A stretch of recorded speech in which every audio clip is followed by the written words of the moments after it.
blade is like a tea leaf. Only those who sample it many times can appreciate its true qualities.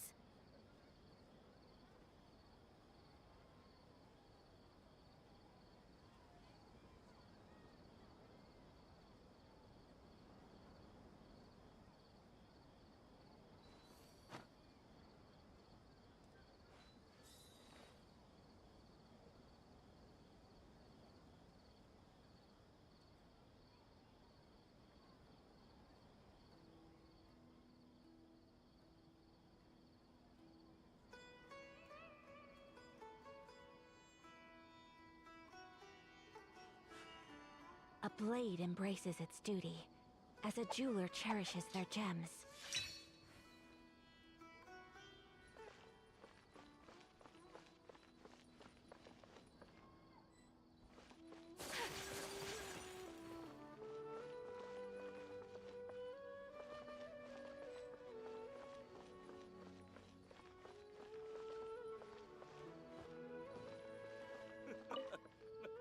Makes me laugh every time. Huh?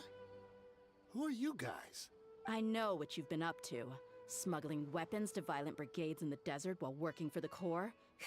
Pretty bold, if you ask me. Shh! Keep your voice down. How do you know all that? Come with me. We should take this elsewhere. I'll be happy to talk things over once we're somewhere private.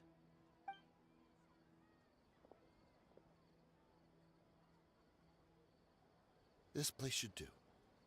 Alright, back to my question. How did you all know about me? Don't worry about that for now. You know what kind of punishment you'll face once we report you to the Corps, I assume. Wait, there's no need to jump the gun. Let's talk this out.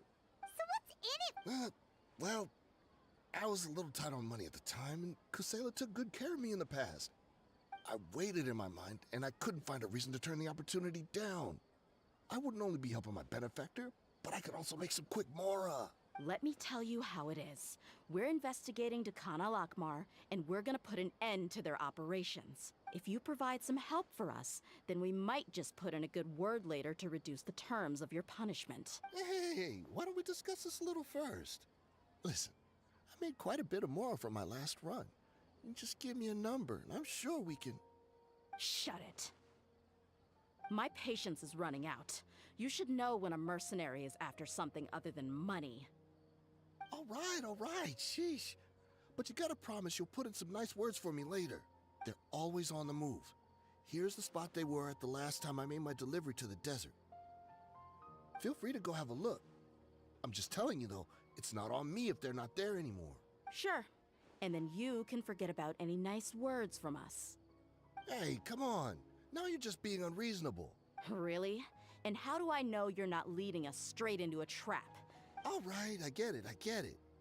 Why don't you go take a look, and if they're not there anymore, I'll try to figure out something else for you. Now that's more like it. Let's move. And as for you, try to stick around the city until we get back.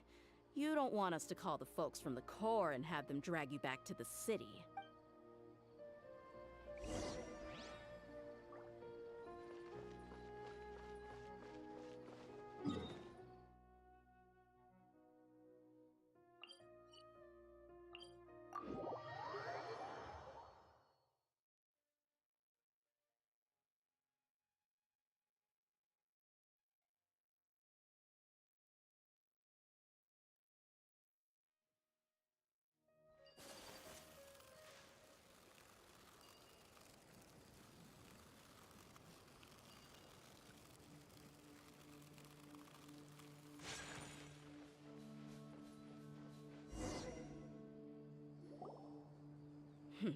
Seems like we're in luck.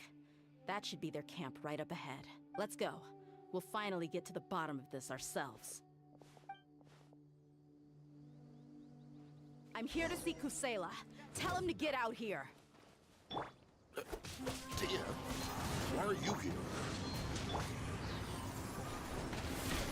My apologies. One with nature. Witness the power of Gugwa. Know my sword. Look alive. Ha! Have Haven't you all done enough? Oh, so are you also here to stop us? Stay out of this. It's got nothing to do with you. Whirling step!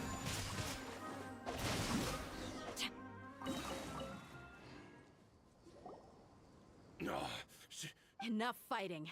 We all know each other, and I don't want to take things too far. Just bring Kusela to me. There's no use hiding him anymore. Did you understand a single word I just said?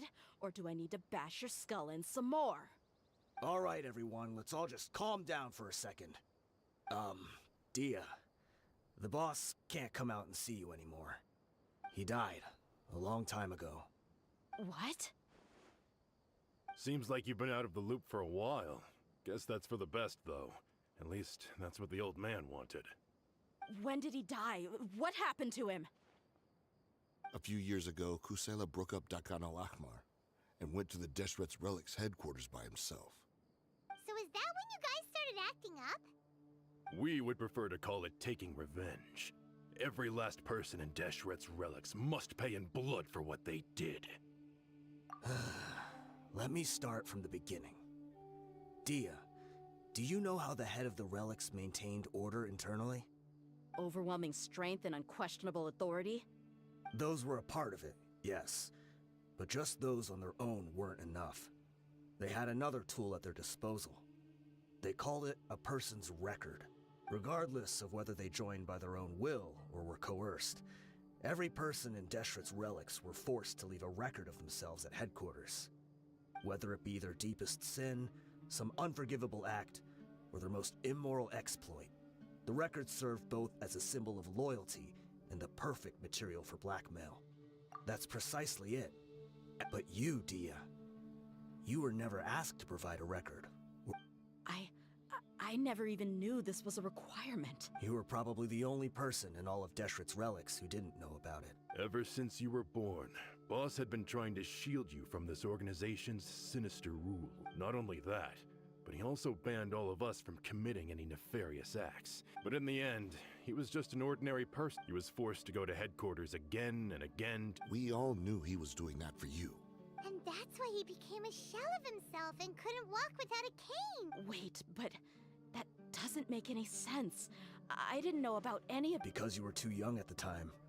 How would you ever tell between wounds from a beating and wounds from battle? When you left home after that final argument with him, he seemed to age by a decade overnight. Even his hair went gray. So, even the blazing beasts were... Yep. It was all his doing. Had he not arranged them to come to you, you probably would have been reduced to a pulp before you ever left the desert. A few years ago, Boss said he needed to make another trip to headquarters. He was already pretty weak then, and we all assumed he was going to get beaten again.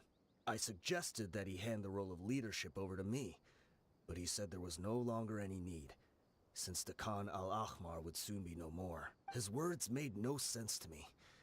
But that night, we heard that a massive fire tore through headquarters. Everyone gained their freedom that night. But how could we leave with a clear conscience? All of us who knew exactly what had happened. The boss can't have just died for nothing. Those heartless jerks at headquarters took him from us. From that point on, the sole purpose of Dakan al-Ahmar became revenge. The big fire that Boss started was quite a blow to headquarters' strength.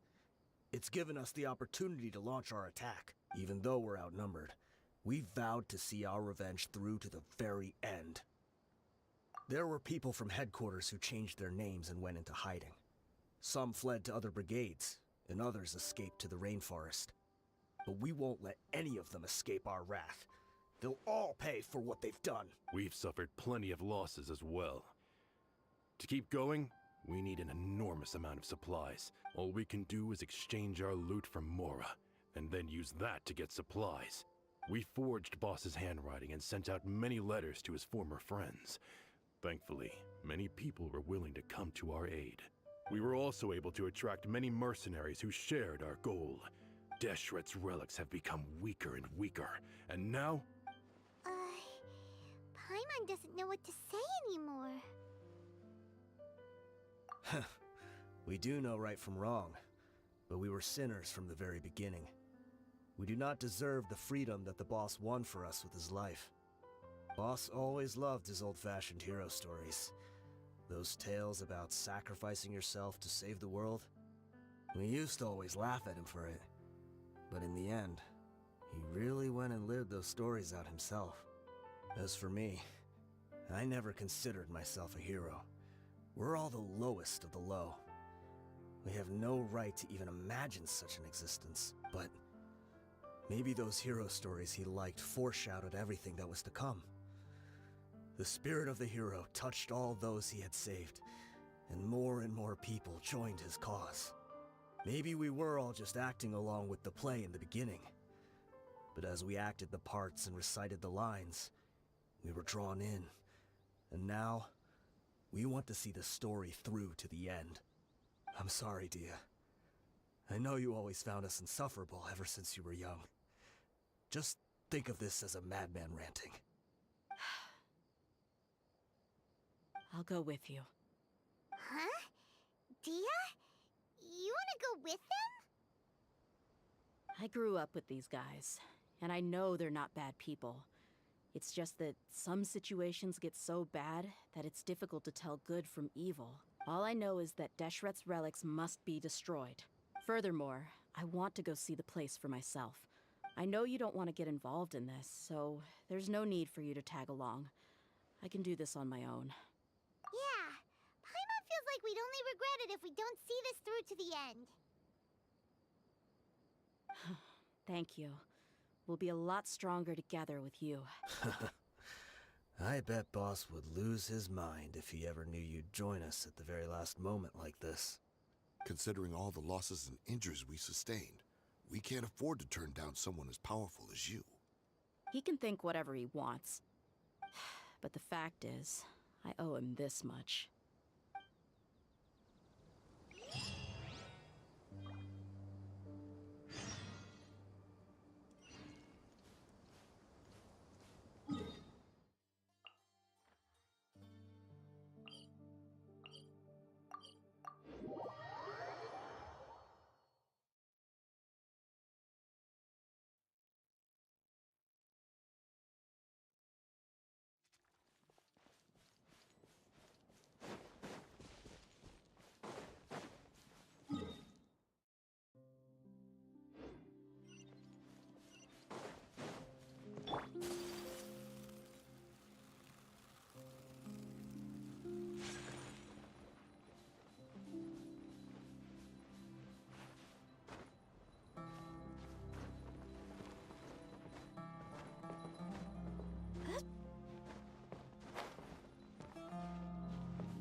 Is this the entrance? We sure didn't run into much trouble on the way here. Should be. I don't think they have enough manpower left to post guards and defend their perimeters.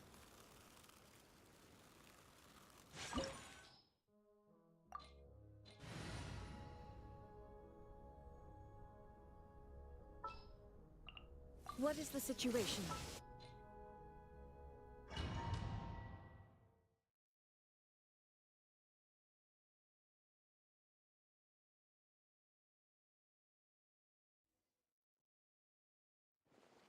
Wow.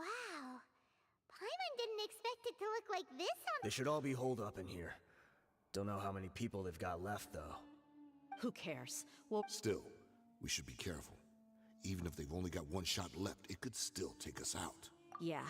We'll know what they're really capable of once we've landed some hits on them. Deshret's relics may have been a force to be reckoned with before, but their name means nothing now. Yeah, they don't stand a chance with you here. I'll take the lead. I've been here once before.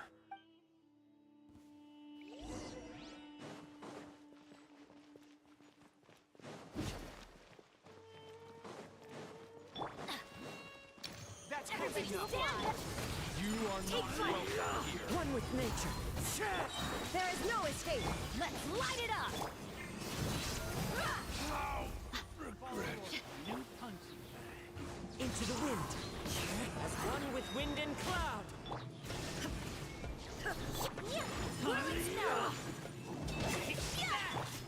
Feeling lucky today? One with nature. I'm going in! Fallen leaves. Adorn my... Torn to oblivion. This way, follow me. We're almost there. Wait!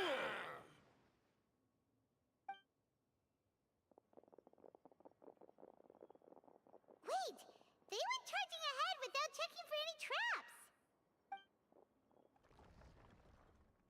Hey, you guys okay? It seems like we just got trapped in here. Don't think we triggered anything else. Watch out, the enemy's coming from ahead. Well, now that things have come to this, seems we'll have to fight our way through. Don't worry about us. We knew something like this could happen. Go and take... Let's go! We can't let the boss down! Let's check if there's another way! The sooner we can make it through to help them, the better! Let's see. I think I see a way through over there, but it's being blocked by something. Let's try our luck with that mechanism. Okay, let's...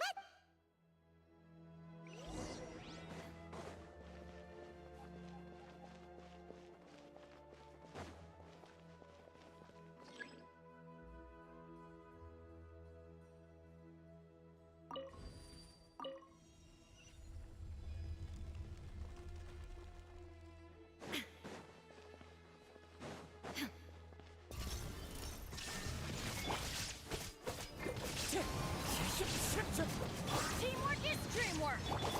You're dead meat!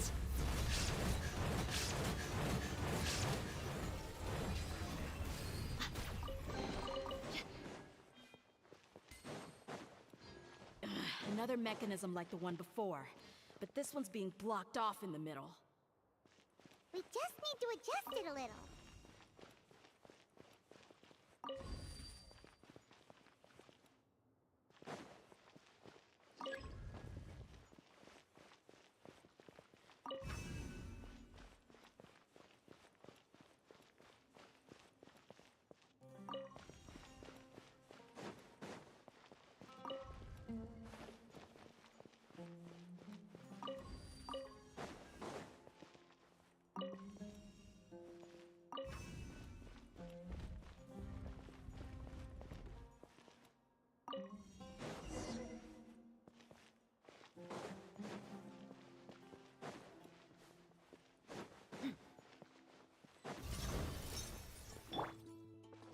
The wind knows it. Embrace the ice! As one with wind and cloud. Let's light it up! Buckle up! Ha!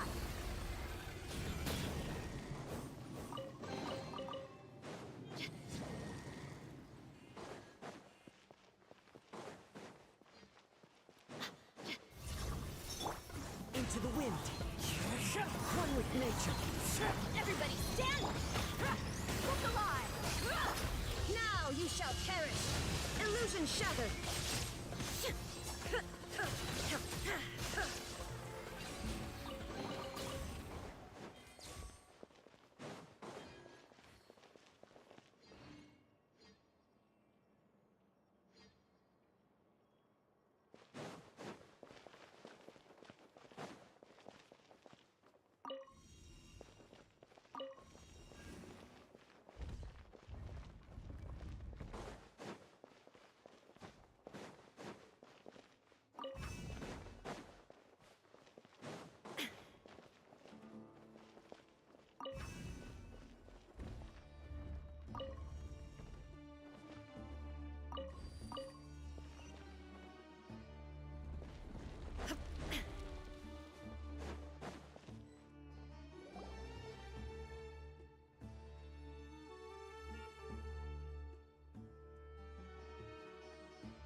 I wasn't expecting anyone to make it through from the other side.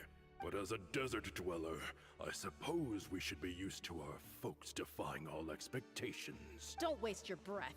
You have nowhere to run. Run? Had I wanted to run, I would have fled 1,000 times. I witnessed the golden age of Deshret's relics. Even if I could leave this place behind, even now, my brothers and I still believe in one thing. The greatest should never live to remember the— So you want to go out in a blaze of glory? Let us draw our weapons! They are but two, while we hold within ourselves the entirety of the relic's glory! Wave 1, charge! Eliminate them! Clouds high. The birds come! I'm going in!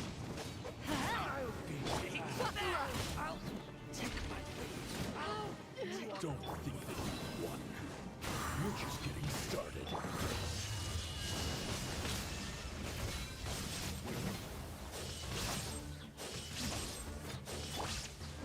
Then teamwork is strength! Now you're testing my patience. Cha! Huh. Let's get it on! Ha! Gloves off! You are not— King Deshret will not abandon any one of his followers. Fallen wings, adorn my night! Wind strider! Illusion shattered. Regret. Wind Brothers! This is where we prove our fate. You all just want to die? None of us plan to leave this place alive! The commander has finally fallen. But they're still coming at us! This place is like a gladiator's ring. They just keep coming no matter how many we beat! Yes, keep fighting! There's no need to fear, and no need to back down! This is our last stand! When the next wave comes, try to draw away their attacks. I'm going to see if I can take out that high platform.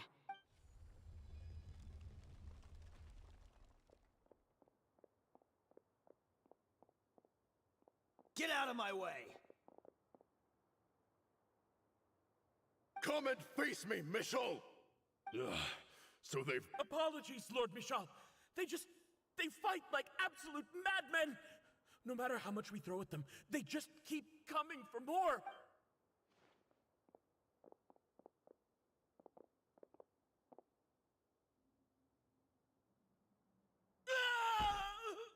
So, it would seem like this is the end. Time to pay for everything you've done, Michel.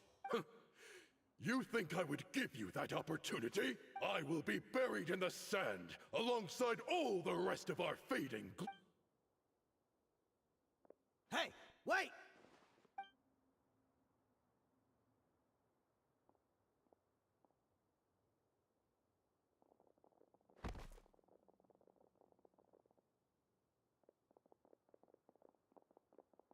We were too late. It's over. There's no more need. But if you're still going to cling on to your so-called mercenary's pride, then I'll give you all a good beating as well.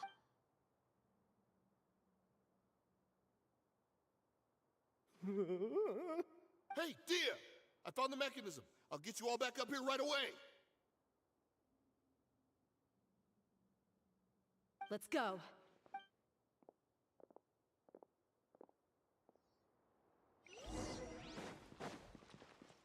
Off we go!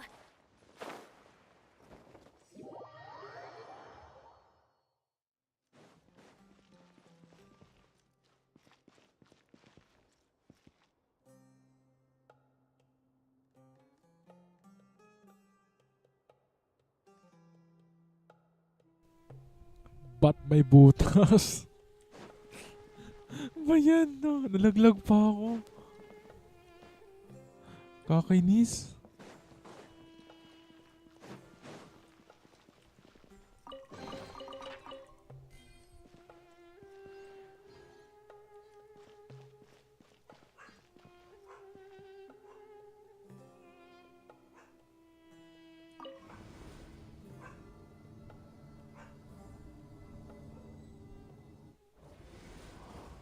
are you filthy rats? And why are you always pestering us?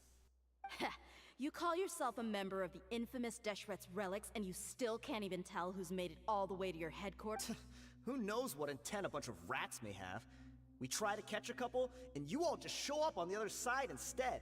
How are we supposed to figure out what you— Hey, have you ever heard of a man by the name of Kusela? Why would I know? It's not like I'm in charge or anything. This is your last chance to talk. Hey, I said I don't know anything. I'm just if you're here to find someone, why don't you look through the records yourselves? Who can remember every name and face with so many people coming in and out every day?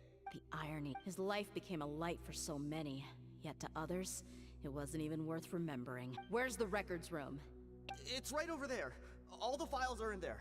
I mean the old records room. The old records room? You mean the one that got burned down? Kusela.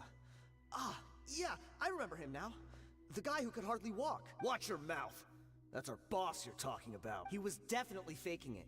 We all let our guard down as soon as we saw him come hobbling in. But in the short time it supposedly took him to take a dump, he'd already gotten away and started a fire in the records room. He couldn't have possibly outrun us if he wasn't a fraud. And after that, Deshret's relics fell into complete disarray. Stop wasting our time. Every one of us here is perfectly aware of what he had done. Tell me, where is the old records room? It's just over there. Go see it for yourself if it means that much to you. There's nothing left in there but ashes. No human could ever survive that kind of Bashar, Tikriti, let's go.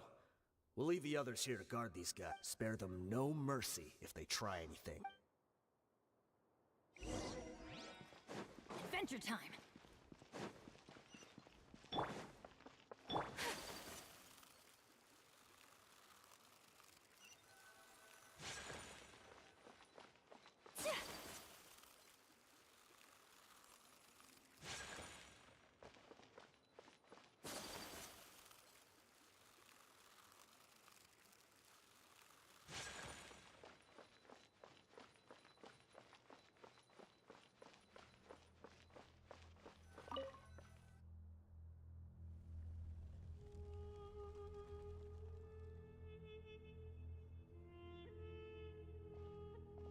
So, this was his final destination. How did he do it? Getting past all the guards with a limp and sneaking in here to start a fire? If he was nimble enough to do that, then he must have been able to get out of here after I'm sorry. I know it's just wishful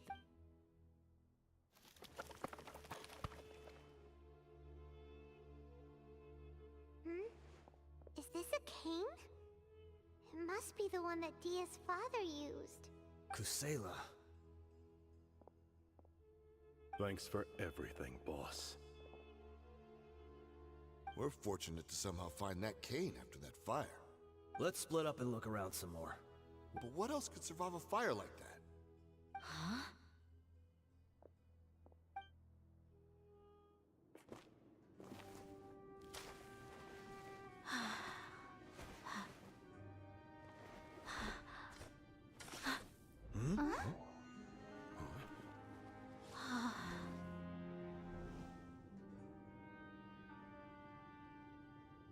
Thought so.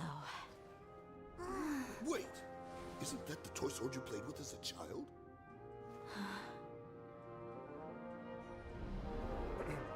The dragon is no more, for Princess Dia has slain it. Its head now hangs above the city gates. Her bravery has brought eternal peace and prosperity to us all. Dia, come on. This is the most important line. You can do it. But Dia, you defeated the dragon. Everyone's waiting for your speech. Still too shy, huh? All right, I'll do it. I hereby proclaim our victory. Evil shall plague us no more.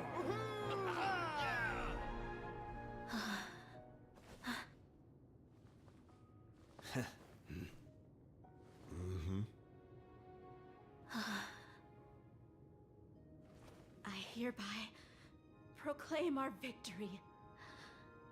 Evil shall plague us no more, Dad.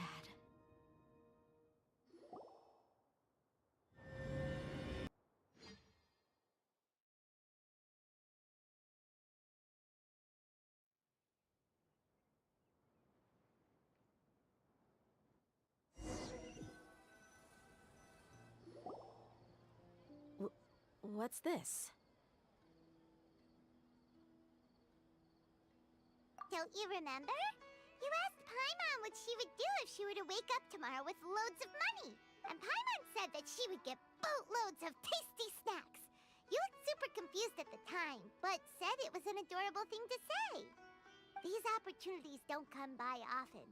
So today, Paimon's gonna treat you to a special crash course on Paimon's life philosophy.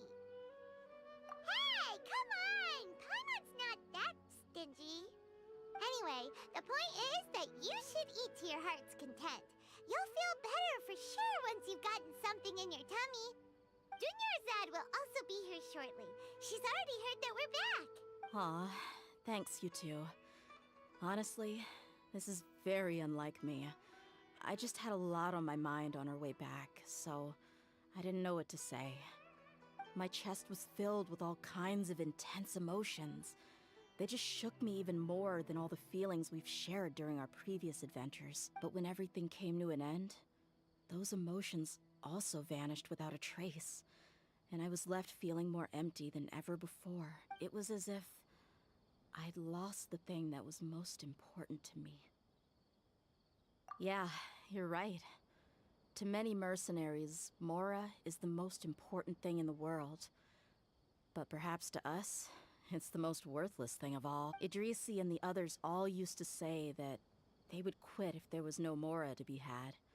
But when it came to avenging my father, there was no Mora to be made anywhere. My reality shattered when I found out that the father who always told me hero stories was in fact a bad guy.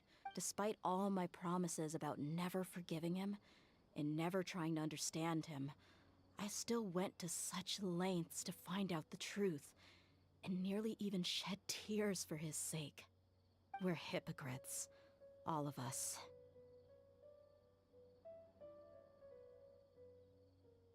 Yeah, you're right. It's just a pity that we often only recognize our true feelings after it's already too late. You're back! Are all of you alright? Ah, there she is. Yeah. Many people from the Corps of 30 came over, and I just wrapped up everything with my dad. All I can do now is wait for their verdict. Huh? Dia, you're looking quite down again. Paimon will explain. A lot happened while we were gone.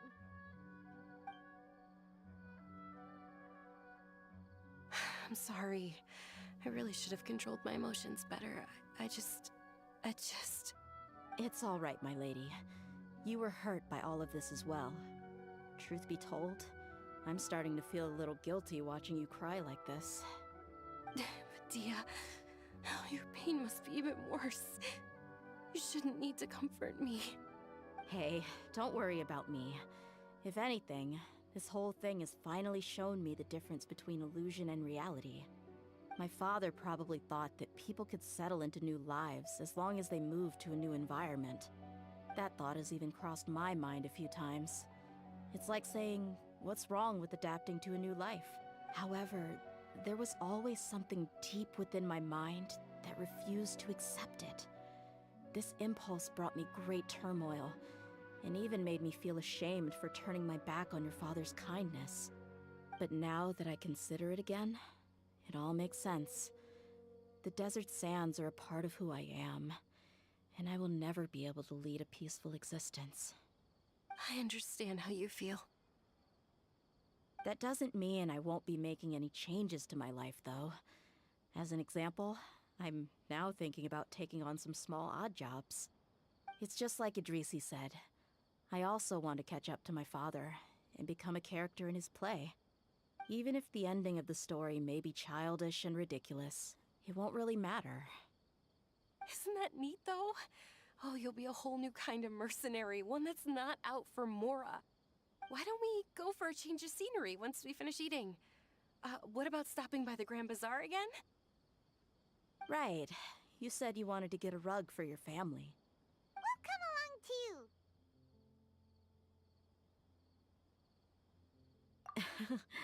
I can't thank you enough for taking care of me this entire time.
this rug here is quite something. The craftsmanship is exquisite, and the fabric is also of high quality. Ah, here you are. Finally, I found you. Hey! Aren't you that mercenary who bit his tongue? Wait, are you here to take revenge on us? What are you talking about? Do I look like I could take you all in a fight? I just came here to give you something. I'll be on my way to give myself up to the Corps after this. Once I woke up, I hurried to the Khan al-Ahmar's camp, hoping to alert them to your presence. But when I got there, I found no one except the members who were still too injured to move. Ah, so you probably got there after us. Yeah, they told me that they had exacted their revenge, and everyone had turned themselves in to the authorities. Even that last camp was not going to last for much longer. I had joined the cause to repay an old favor from Kusela. Now that everyone's already turned themselves in, I might as well do the same. One of the injured members gave this box to me, and told me that it contained some of the old man's last possessions. Everything left in the camp will get confiscated, so I figured I should get this to you before the Corps could get their hand. Thank you. No worries. We are all just living our own truths. There's no need to comment or judge anyone for it. So this box contains everything that Dia's father left behind. Huh. It feels lighter than expected. Well, back in the day, the first thing he did with any Mora was spend it on things like drinks and meat. But let's see what's inside. What's this? It's just a bunch of junk. Ugh, it kinda stinks. Perhaps it's just been left unopened for too long. A handwritten copy of a storybook. The paper's already yellowed, and it looks like it's about to fall apart. It was against the Academia's rules to possess books for personal use. If he was going to break that rule, he could have at least copied something useful. That probably means this was really important to him. Ah, and here are a few bags of children's snacks. The packaging's completely deteriorated. Maybe that's where the smell was coming from. Did he get those for you? Yeah, but here's the thing, though. Even when I was a child, I was never a fan of these kinds of snacks. He'd always say that he got them for me, but in the end, he always ate more than I ever did. Who even leaves snacks in a box like this anyway? Isn't that just common sense? Forget it. Let me see what else is in here. A razor, some buttons, some round iron tiles, a wooden toy puppet, a wool scarf, which from the looks of it probably belonged to a woman, and a hair clip? Why are these things here? I'm suddenly feeling a little scared. I'm sorry, my lady, but this is just the kind of man he was. He probably saw this box as some kind of personal trash heap and dumped any and everything in. 2 empty liquor bottles. Tell me, you guys, are these the kinds of things that a normal person would leave behind? Huh? There's something in the bottle! Oh, you're right. All right, I got it out. It seems to be a piece of paper with some writing on it. The bottom part's all damaged from moisture, though. Let's hope the writing didn't smudge. I was suddenly seized with an urge to write a letter after finishing this bottle. I just folded it up and left it in the bottle, though. If I end up forgetting about it, it won't really matter. To Dia. It's a letter for me? It's all right. I'll just read it out. If you went... My condition's becoming worse and worse. Can't even walk without a cane anymore, much less go out and have fun. Guess I don't have many days left. If you're reading this letter, then I suppose I'm already long gone. You were adorable as a baby. Everyone loved you. And regardless of whether you were crying or laughing, everyone enjoyed having you in the group. But once you grew a bit older, you were no longer nearly as happy or cute. It's probably the guy's fault. Can you believe this guy? He can point the finger at himself. Anyway, back to the point. To summarize, I'm writing this so you would know not to feel sad for me, even if you end up finding out the truth. The reason being that... I was never your father to begin with. Wait, what? Surely, he must be joking. I don't know. I was quite formidable when I was young, and 100 times cooler than some so-called flame main. Really felt like the whole world was under my feet. With just a teeny tiny bit of effort, I felt I could rule over the entire desert. But as fate would have it, I went out into the desert for a drink one day and discovered a baby in the sands. It was you. You were just lying there, small and helpless. You were so tiny that if the wind blew for just a little while longer, you would have been buried forever. But your cries were so loud they made my head hurt. Now that I think of it, you really were a bundle of energy. Sounds like he's serious. I told Idrisi and the others that I had slipped up with a woman while out and about. None of them even doubted me. I'm sorry that I had to lie to them for so long, but I really had no other choice. I was their most esteemed leader, after all. It's not like I could just tell them that I suddenly wanted to play at being a father. At this rate, I'll puke up all the liquor I just drank from this bottle. Anyway, Dia, you possess the kind of freedom and kindness that we could only dream of. As far as how you should live your life, that'll be up to you to decide. That's the end of the letter. In the end, he was still thinking of me as a little child, I suppose, or... He was a good father to you. The fact that he wasn't a blood relative doesn't change that. Yeah. It's just a pity that we had to learn the truth of everything like this. Do you already have some ideas about the decision that he wanted you to make? I do. If he first found me alone in the sands, then I want to try my hand at finding the person who abandoned me. I just have one wish. To tell them a story. That there once existed a childish and foolish jerk with a heart of gold. And that only under his care was I able to grow and mature into the person I am today. If you end up finding any leads, can you share them with us? We go on adventures all the time. Maybe we'll be able to find some information for you. Sure, I appreciate it. I wasn't expecting you to be so enthusiastic. I'll help too. Thank you. All of you. My life has certainly had its twists and turns, but I've always considered myself lucky. Because no matter where I've gone, I've always been surrounded by incredible kindness.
Excuse us, but is Sino at the Academia? You two look familiar. Are you friends of Mahamatra Sino? I'm afraid he's out on a mission right now, but if you'd like, I can pass whatever message you might have on to him. We ran into this guy by the gates, and he seems really eager to speak with Amatra. It sounds like something urgent. Oh? If you don't mind, why don't you tell me about it first? Siraj. Siraj. That name sounds familiar. Vahumana research? Yes, one of their most renowned, in fact. I hear he's as daring as he is intelligent. There are rumors he'll become Vahumana's next sage. But please continue, good sir. What about Siraj? I want to report him for conducting a dangerous experiment. He kidnapped me, tied me up, and took me to that horrible cave. I ran as fast as I could, a little slower, and he would have caught me. There's no rush. Please, take your time. What kind of experiments was he conducting? Where is this cave? I don't remember. Huh? You can't remember? All I remember is Siraj walking towards me, and then my head started feeling weird. It's like a nightmare that I can't recall. I just know that that place is dangerous, and that they must be stopped. Oh, I heard they conduct business in the tavern. We have to hurry. Even if what you say is... All right.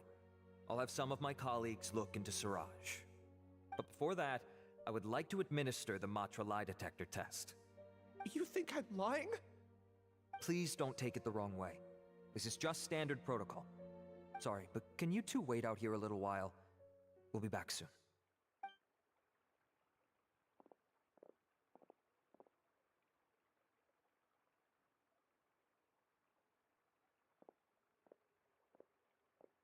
Huh? I'll hate them. Let me bring you up to speed. First things first, Ilyas passed the lie detector test. This indicates that what he said is highly credible. As such, we've decided to launch an investigation based on the leads he provided. Per protocol, this matter was reported to Acting Grand Sage Al-Haytham. After hearing about it, he left a message for Mahamatra Sino and then asked to join the investigation. Huh. It's kinda weird for you to be working with the Matra.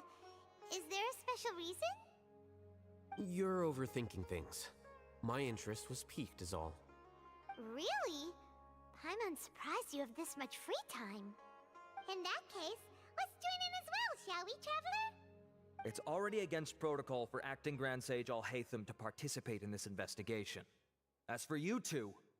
Oh, never mind. After all, you were the ones who brought Ilyas here. I'll allow you to accompany us, but you have to promise to keep everything confidential. Don't you worry, our lips are sealed.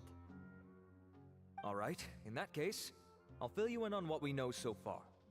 Ilyas claimed that Siraj will be conducting some business with a Kasharawar researcher at the tavern. This is one of his few clear memories. It seems he stumbled upon this information while escaping. Incidentally, Siraj isn't at the academia right now. He applied for long-term off-site research 1 month ago. It's close to the time that Ilyas had given, so we've decided to head to the tavern and investigate any suspicious persons. That's right. Arav, prepare to head out. You two, do as you will. Oh, come on! We already said that we're coming!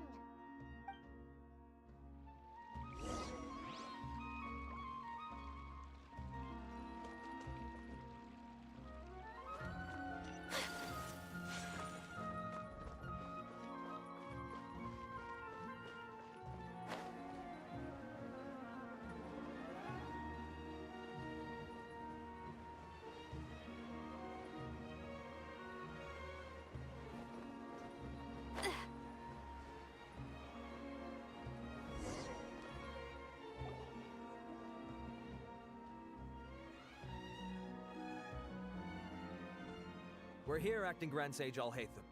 What's our next course of action? Acting Grand Sage Al-Haytham? Looks like you haven't read any memos lately.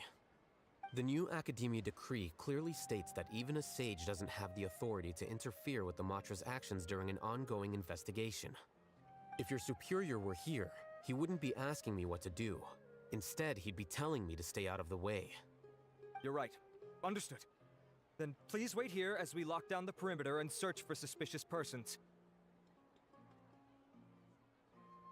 Ilyas, please stay here. Acting Grand Sage Al-Haytham, I'll have to trouble you with the protection of our primary witness. Sure.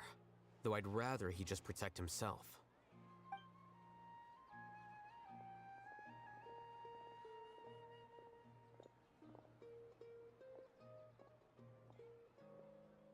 He's the same as ever, casually ignoring people just like he did back at Aru Village. Answering a simplistic question only enables the questioner. Besides, I need him to understand my position clearly. Arav has just as many doubts about my coming along as, but unlike you two, he's making this matter more complicated than it is, with his considerations like the acting Grand Sage is trying to seize the Matra's powers. That question was obviously bait. The Matra were once under the influence of the sages, and so were often subject to these bureaucratic traps. The test was strictly unnecessary, though. I hope that our exchange will assure him that I won't interfere with their work this— Why is this so complicated? This is why I was against becoming the acting Grand Sage from the very first. Titles and rank inevitably make a lot of things more troublesome than usual. Excuse me, acting Grand Sage Alhaitham. I've had a question on my mind, and I need to know the answer no matter what. Have we met before? No. I have no recollection of ever meeting you. Haha! I thought so too. I probably wouldn't have had anything to do with someone of your caliber. Then why did you ask? Well, for some reason I felt a sense of familiarity when I met you for the first time. Really? A misperception, perhaps. Acting Grand Sage Alhaitham, we've apprehended a suspect. Siraj? No, it's the Ksharawar researcher who has dealings with him. His name is Narendra.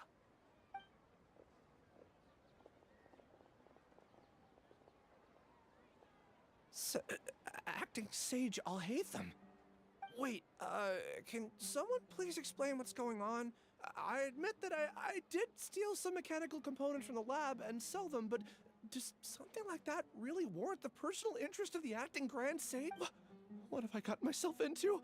I know I let greed get the best of me, but please, I promise that this won't ever happen again. I would like to ask him a few questions. Of course.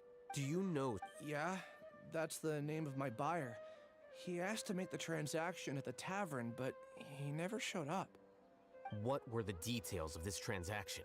He's doing some kind of experiment that seems to require many power generators and electrical components that can only be found in our project. He contacted me in private and said that he'd pay a large sum of Mora if I was willing to put some aside for him, under the pretense of them being defective parts.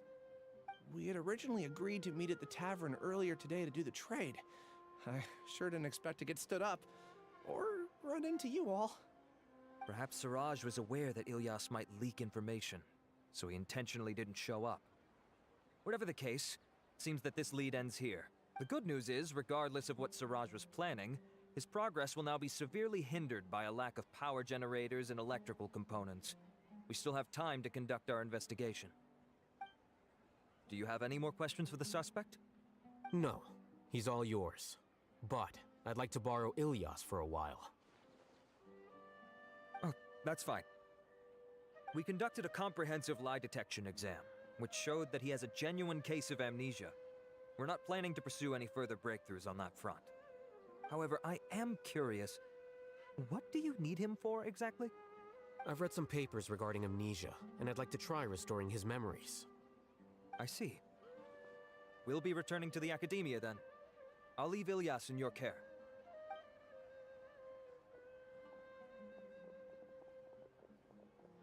Follow me.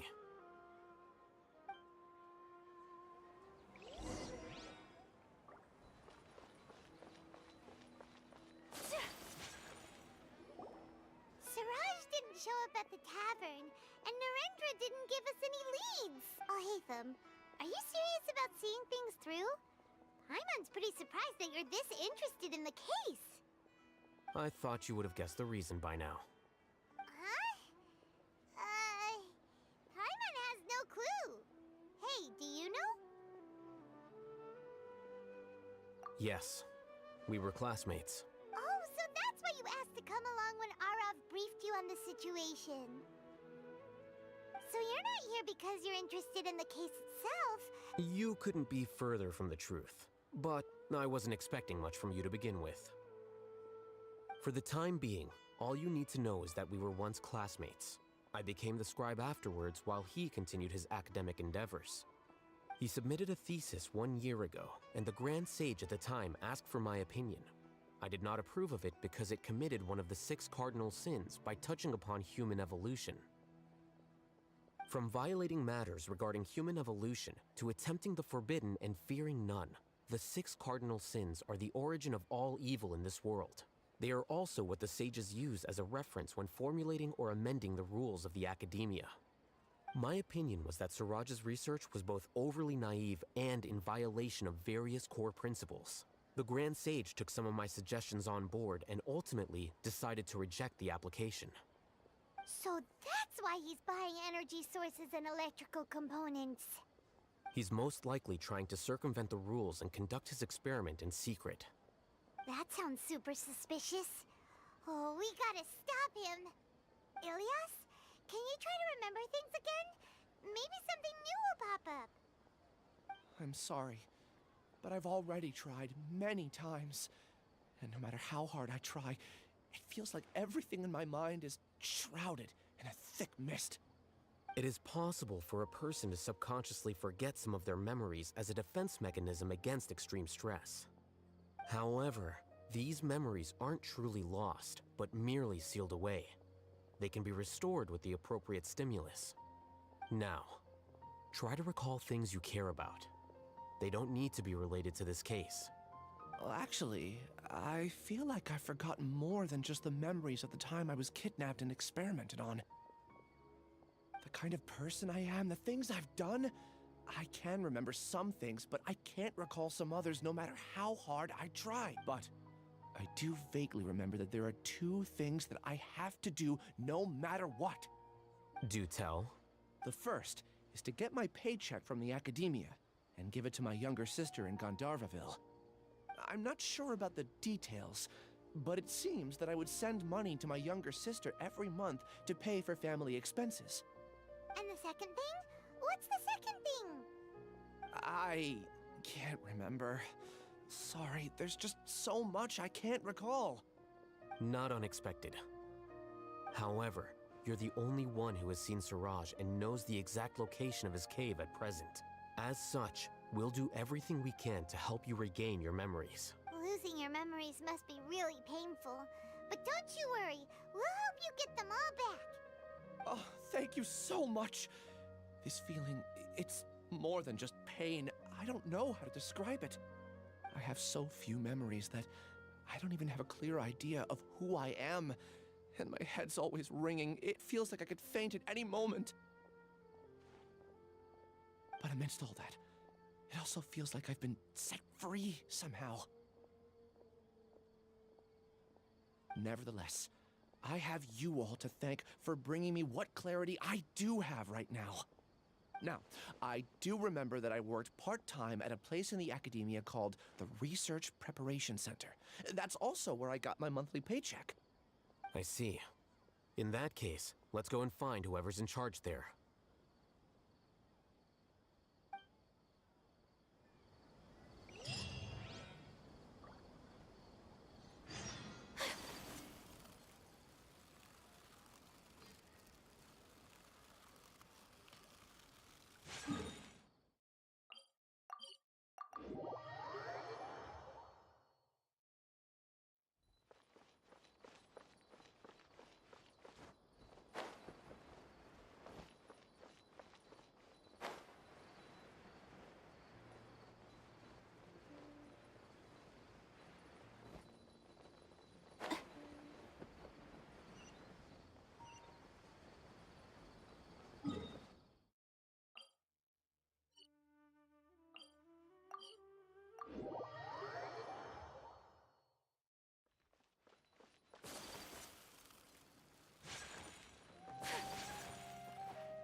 Acting Grand Sage Alhaitham.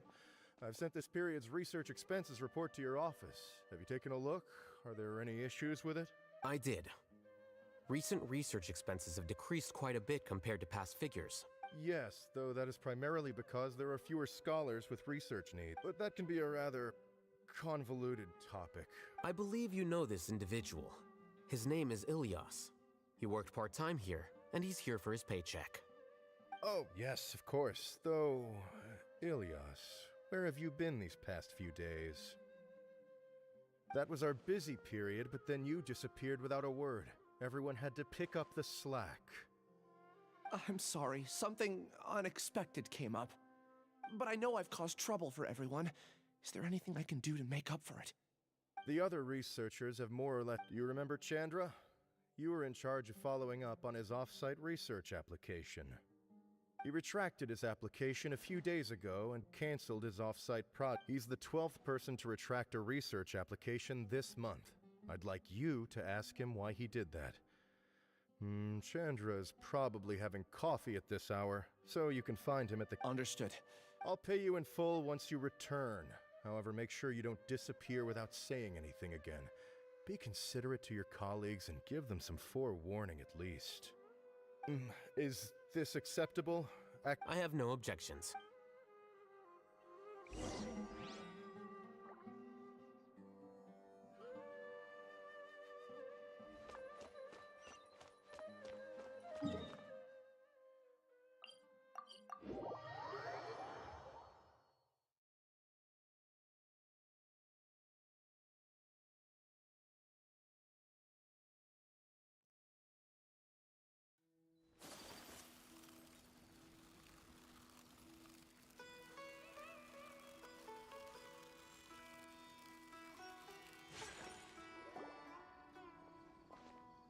Ilyas? Long time no see. What can I do for you? I heard that you canceled your research project, so I'm just here to ask you why. Oh, that... it's really nothing special. I just don't feel like going anymore. I'm not the only one who canceled, right? I mean, people have had no motivation to conduct research lately, haven't they? No motivation to conduct research? Yeah. Say, who might you be? You look sort of familiar. Oh, don't mind me. Please, continue. Well, with the downfall of the Sages not long ago, many of the projects that they led were put on hold while they were being investigated. With the situation being so volatile, people are picking up random things to do to kill time. No one wants to risk starting any new research until it's clear how things will pan out in the future. When you say how things will pan out, you actually mean what the new Sages would have interest in, right? Wow. Talk about blunt.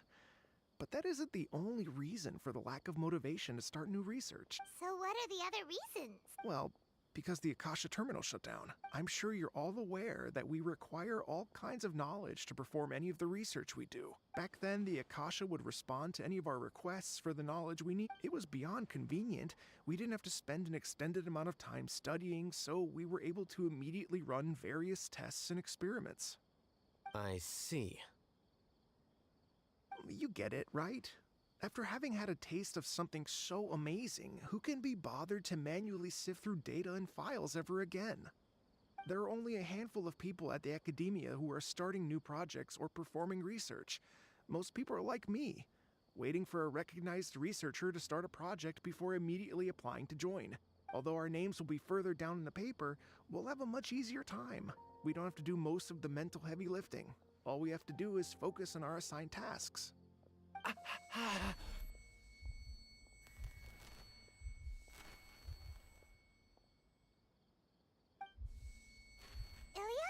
What's wrong? My head... it hurts.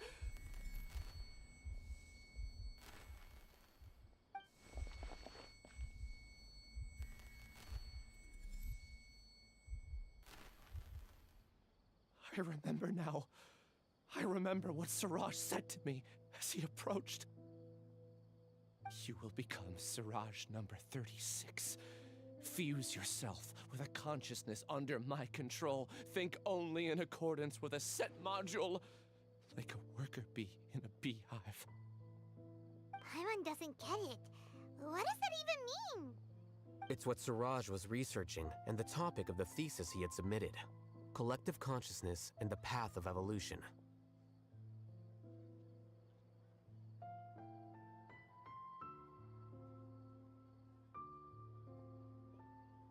Siraj believed that by achieving 3 objectives, he could create a collective consciousness in human society and first, he would rank test subjects in descending order of ability, with number 1 serving as the overmind. This overmind would then divide tasks into numerous modules and delegate them to the collective. Lastly, this system must support the rapid exchange of information within the collective, or even better, allow its members to share their memories and emotions.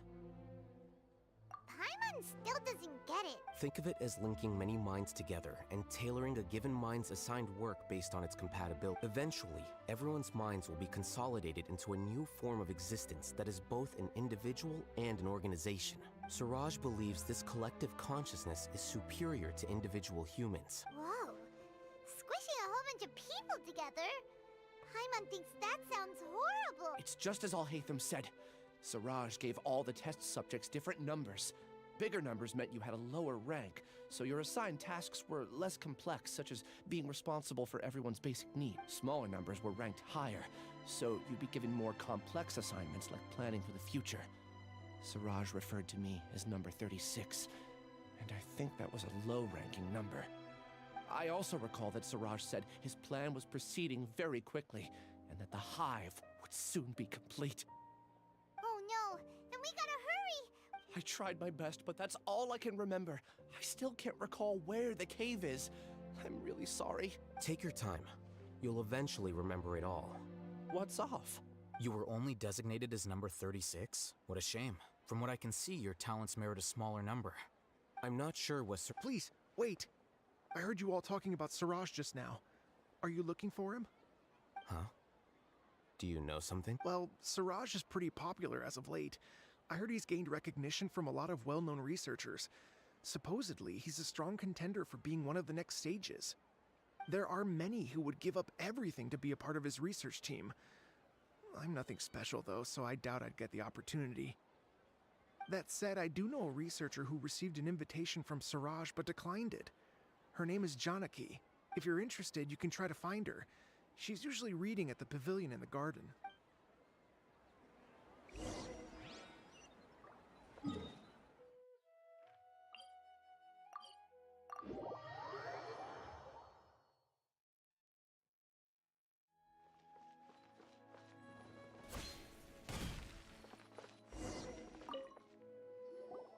Are you Janaki?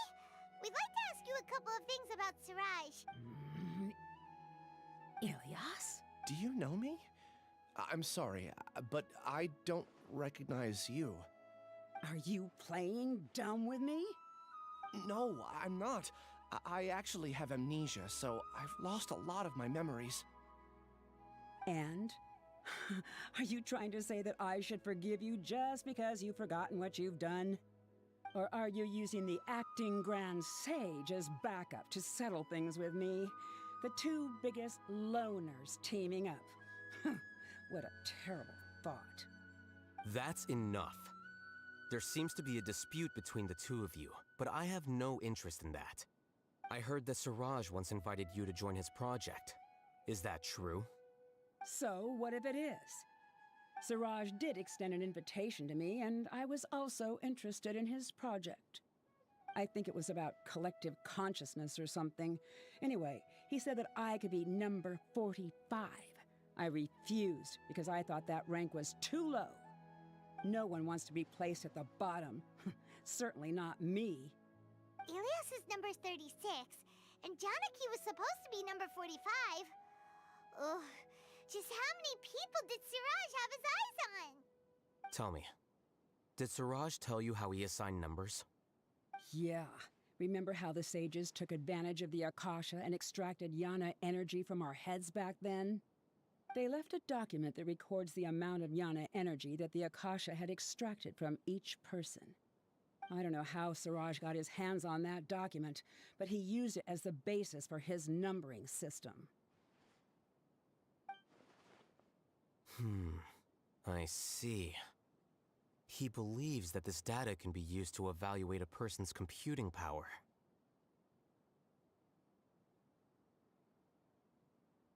Putting aside the validity of the data, it is meaningless to judge individuals based solely on their jnana energy.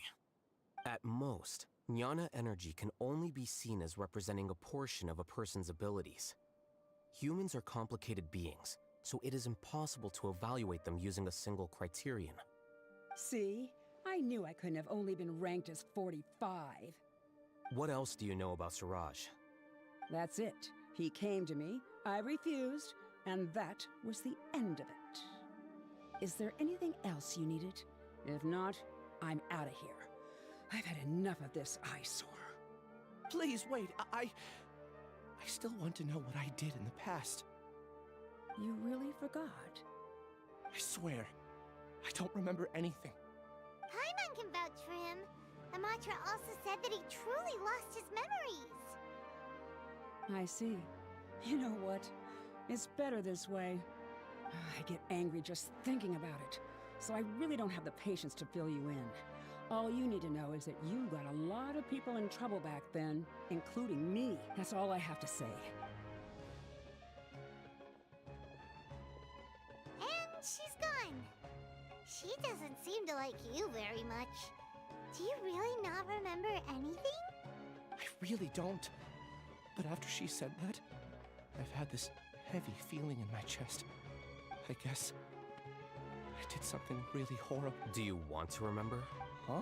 Even though you're a witness against Siraj in this case, you've also lost your memory. No one can force you to remember if you don't want to. Even if you manage to remember, all you would need to do is feign ignorance and tell us that you tried the best you could. I'm not sure what to do. Like I said before, for some reason I felt a sense of freedom when I realized I had lost my memories. But I feel like I shouldn't be allowed to go free so easily. I still want to remember everything. What should I do? I can look up your file. Something that caused trouble for a lot of people in the past must be on file somewhere. Would you like me to look into it? Yes, please. All right. Then let's return to the House of Dana. We've spent enough time here, and you should go and get your paycheck.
Let's split up for now. Ilias, you will meet back here later and then head— Okay. Relax, Ilias. Being nervous accomplishes— That's true. I'll also try my best to remember anything. I'm holding you to that.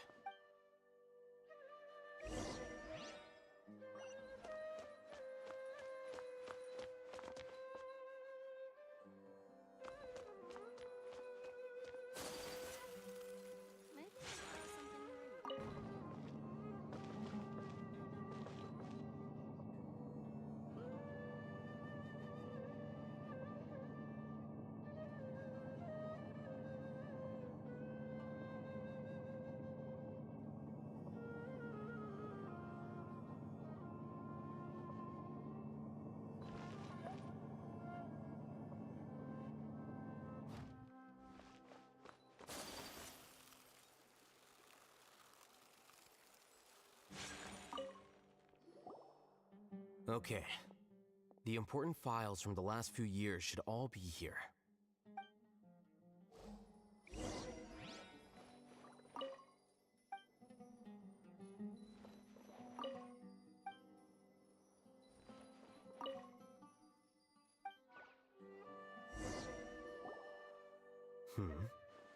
What's wrong? Nothing.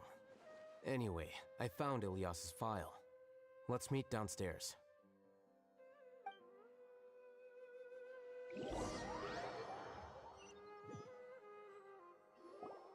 What have I done? This file indicates that you were once commended by the Academia for your courage and sense of justice. You were considered a hero. Huh? Yes. Your instructor was engaging in academic fraud, and you were the one who reported him. Your report was found to be true after a series of investigations, and your instructor was brought to justice by the Matra. This incident caused quite the commotion, and the Academia sent you a commendation. What is it? Are any memories coming back to you? No, it's just... my head feels like it's being ripped apart again. It hurts. Did I seriously do that? Then why? Let's put this matter aside for now. It isn't directly related to Siraj, so there's no need to push yourself over it. I'm sorry.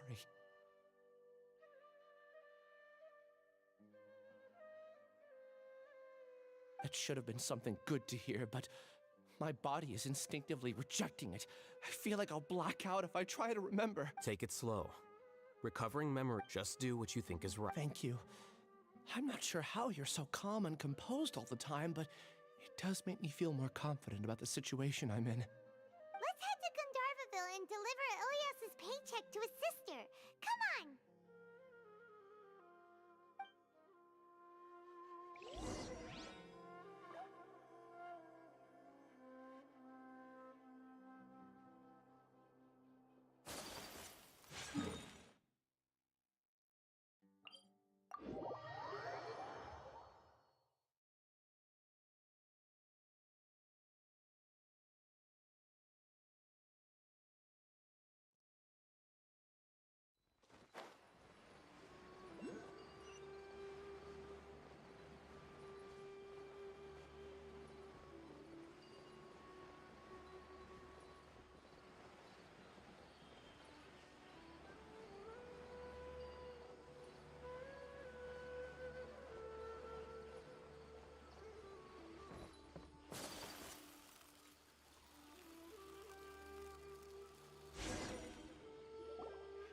We should be close.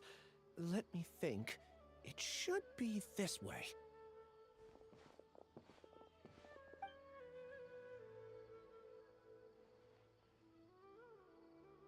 Ilias, what are you doing back here?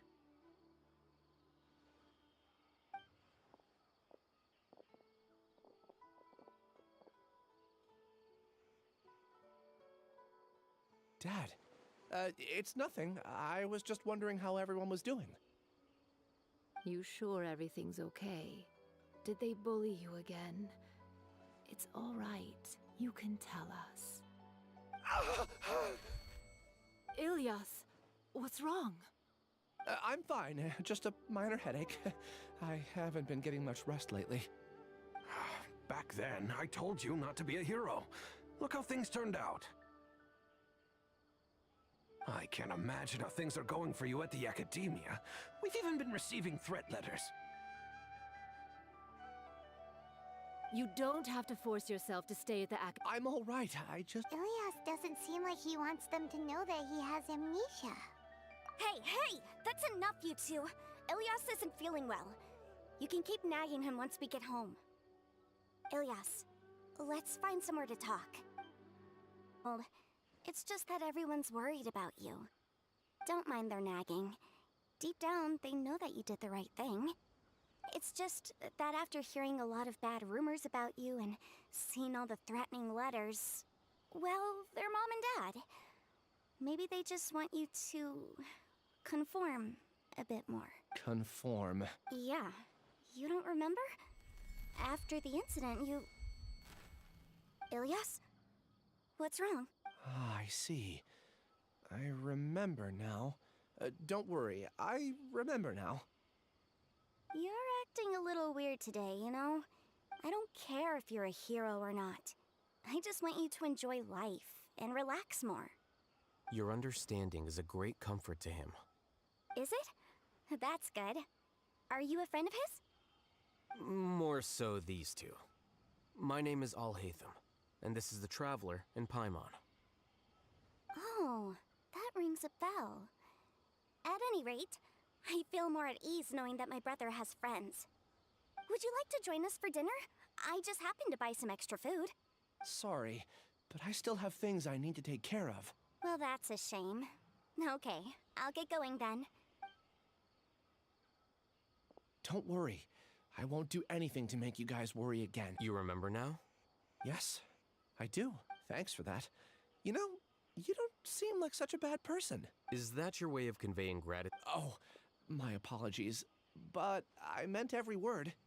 Remember when I asked at the tavern if we had ever met?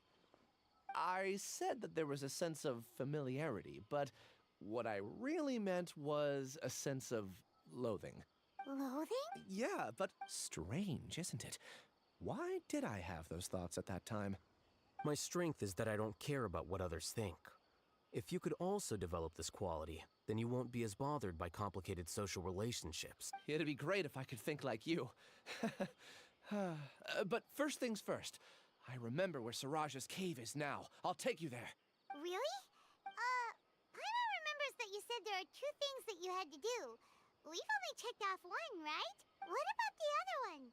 Are we not gonna do that first? There are more important things at hand. We have to stop Siraj before he completes his collective consciousness, or it'll be too late. You're right.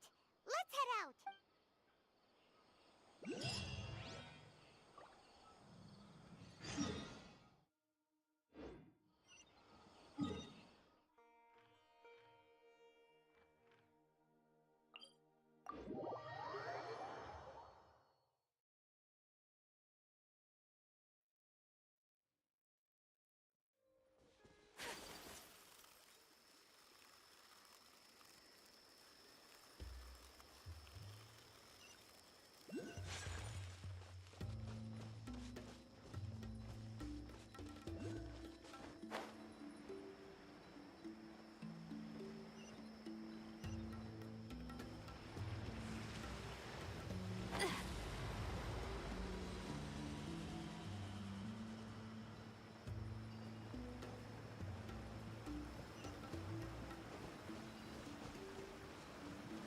Come with me.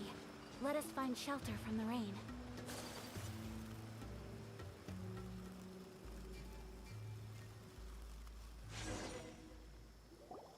This is the place. It's so well hidden. But there's nothing spooky about it.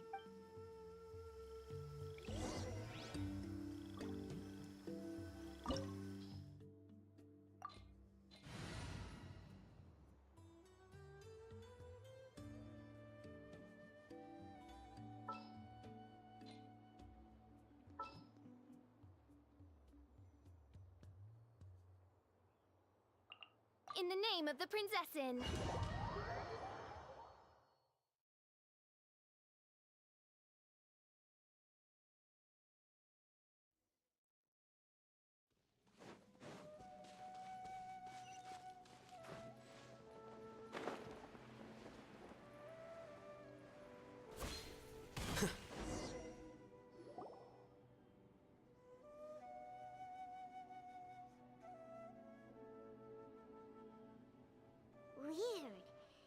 bigger on the inside than Ilias. Do you remember this place? Huh? Ilias! Where'd he go? Did he get separated from us? There's no need for that. Alright.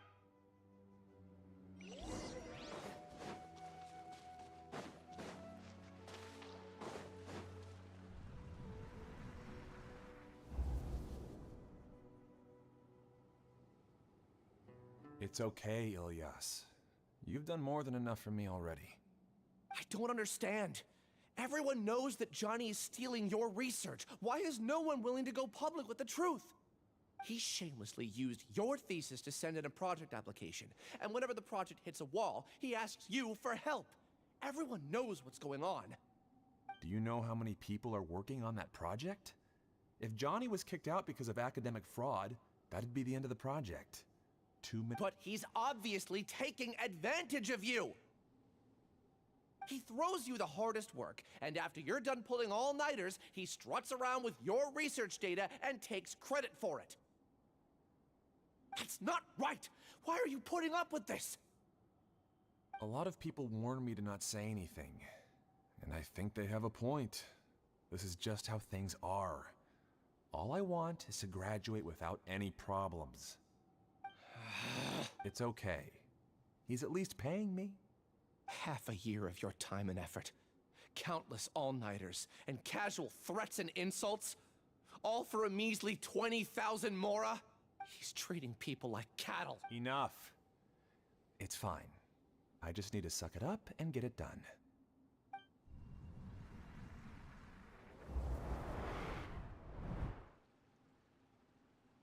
What's the matter?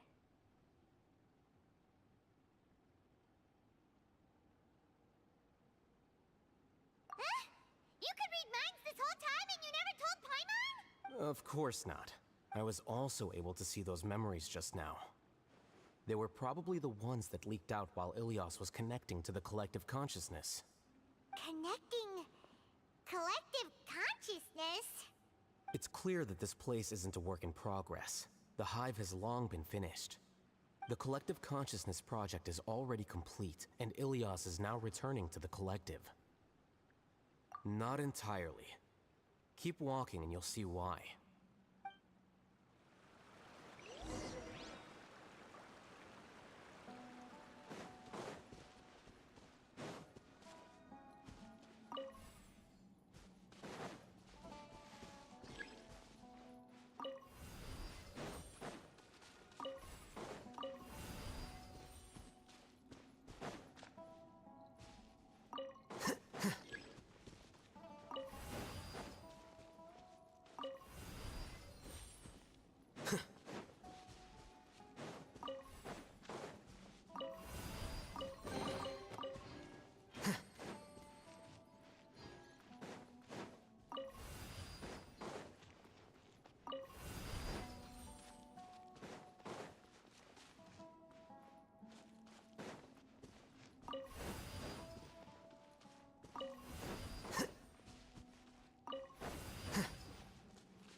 Into the wind. Shadow Raven! Shine down! How bold. One with nature. Teamwork is dreamwork! As one with wind and cloud.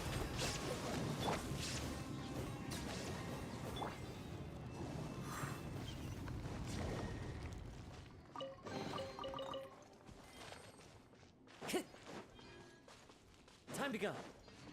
It's completely different from what Ilias said. This place looks like it's been done for a while.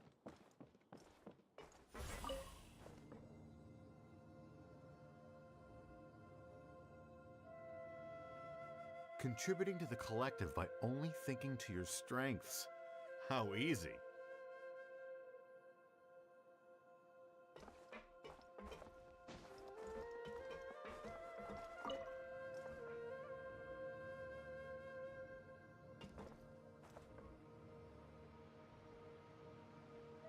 Hatham.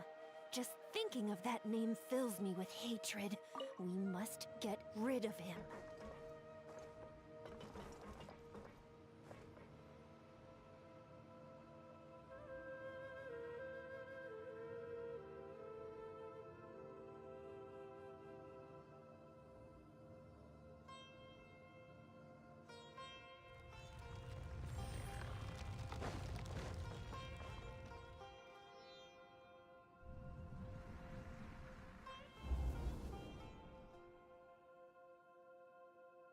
An entire year's worth of work down the drain. And for what?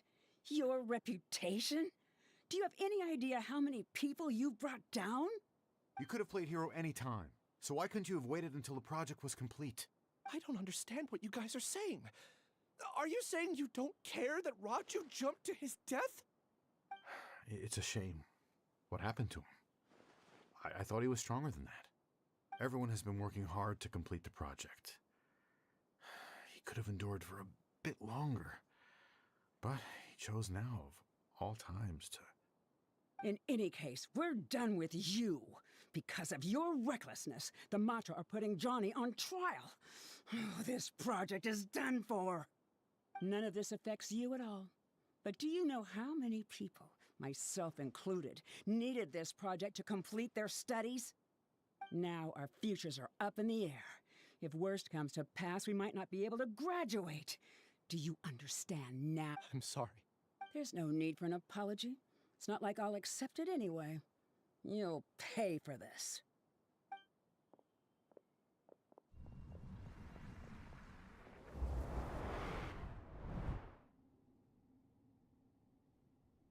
Hey, you're blinking out again.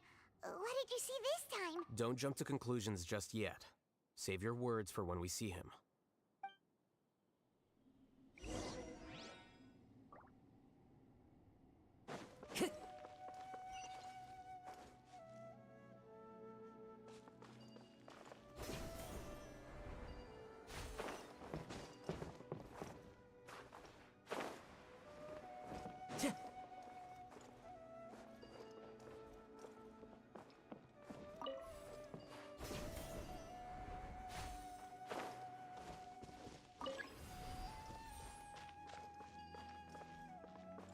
Time to go.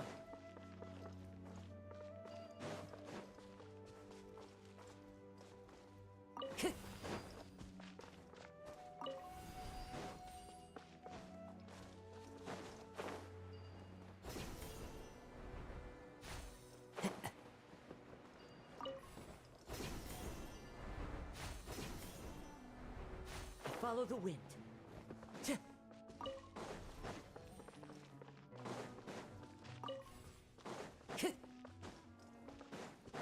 Just in case, why don't we take both keys with us?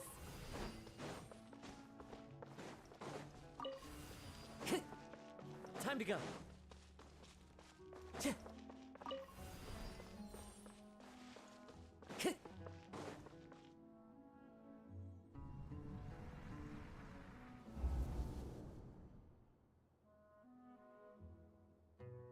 Well, Alias, this is all very strange. Is there really no research group that will take you? Well, to pass this course, you must complete a paper with other researchers. I know you're a hero for fighting academic fraud, but well, we can't make exceptions for heroes, now can we? Maybe you should try to improve your relationship with the other researchers. Getting a reputation for being too unconventional will not stand you in good stead in the long run. I understand.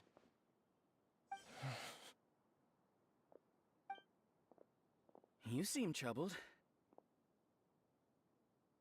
Who are you? Where are my manners? My name is Siraj. Siraj? I've heard of you before. Do you need something from me? The world hates people who don't fit in. After you reported Johnny for academic fraud, you were ostracized and shunned. Even your family can't understand your actions. However, I'm working on some research that will help you merge into a collective. How about it?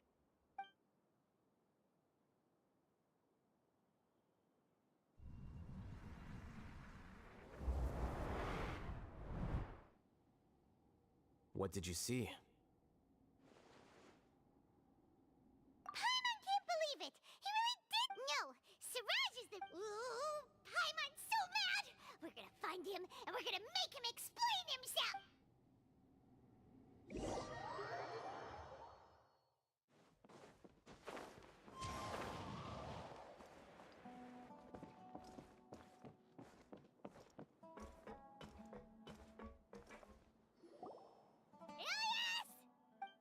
You've come. I intentionally... And I wanted to apologize to you as him. It was to throw off the Matra and bring Alhaitham to the Hive. That was my task as Siraj number 36. You were already Siraj number 36? But you passed the Matra's lie detector test! Yes, I truly did forget many things during that time.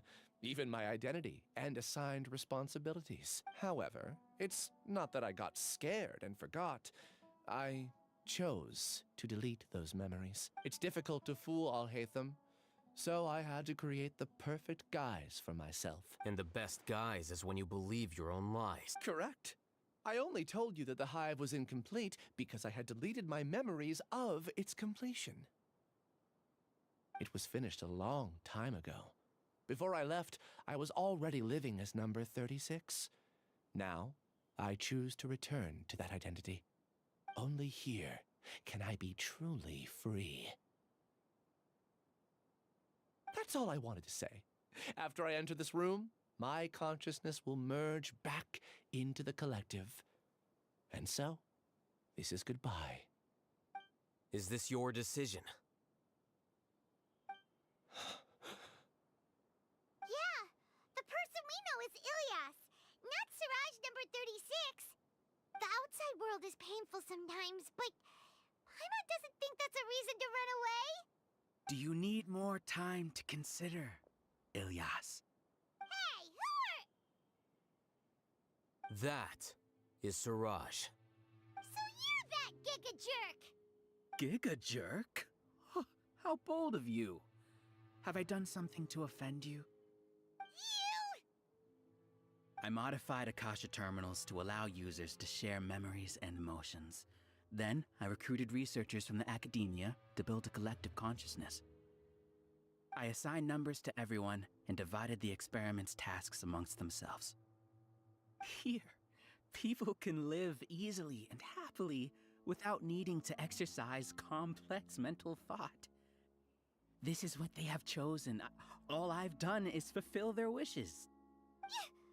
You're just trying to justify yourself! Then I ask you, what's the difference between here and the outside? There are researchers at the academia who engage in dangerous research in extreme environments while others become idle and listless. People are so obsessed with collective will that even those on the fringes will attempt to fit in after suffering setbacks. Isn't that right, Ilyas? There's no need to deny this, as it is fact.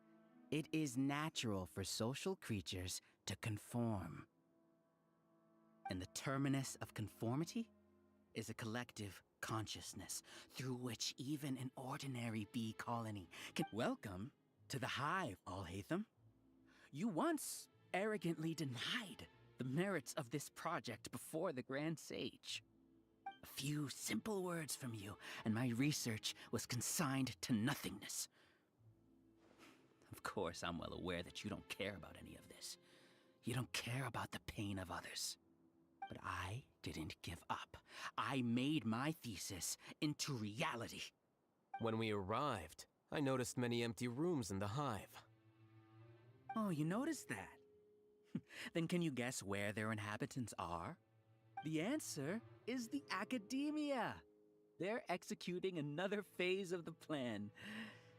Plan to install me as a sage. The collective consciousness links all of us into a single mind, showcasing our individual strengths as we work together. We are able to execute complex undertakings while instantaneously modifying our strategies in response to unexpected situations. Everything has been proceeding smoothly. You are our biggest obstacle. With you out of the way, I'll use my growing influence to turn the collective consciousness into a legitimate study. The project will snowball until ultimately everyone will be part of my hive. No. The hive will be in control. And it will lead the academia towards a new future. We won't let you do this! What can you achieve with mere words? You weren't even able to change Ilyas's mind. Return to the hive, number 36. Yes. Wait! Don't go back! Look! There are lots of people out there worried about you. And you aren't an outcast. Aren't we your friends? That's easy for you to say, given that you're travelers. Will you two continue to stay at the academia? When you leave, tragedy will repeat itself. Return, number 36. You know as well as I do that comforting words don't make life any easier. Ilyas, why? You two are just as arrogant. You think that everyone should be like you and live according to their own truths. But you don't realize that most people simply want easy lives. I allowed number 36 to leave the hive without his memories only because I knew he would eventually return. This proves that Alhaitham, do say a word or two. I will consider them as your last. I made those words quite clear a year ago. The model you presented was extremely unstable. No amount of garish packaging will change its fragile nature. It can't be helped. If you were clever enough to realize those problems, then you would have been aware that the hive changed when Ilyas returned to this collective consciousness of yours. What? What's happening? The collective needs motivation to execute its plans, just as machinery requires energy to operate. That's why you, as the Overmind, synchronized your hatred of me into the collective, prompting them to create and execute a plan to eliminate me. However, when Ilyas returned to the collective, his memories and emotions were shared with the rest of its members. This includes his perception of me. Thanks for that. You know, you don't seem like such a bad person. Strange, isn't it?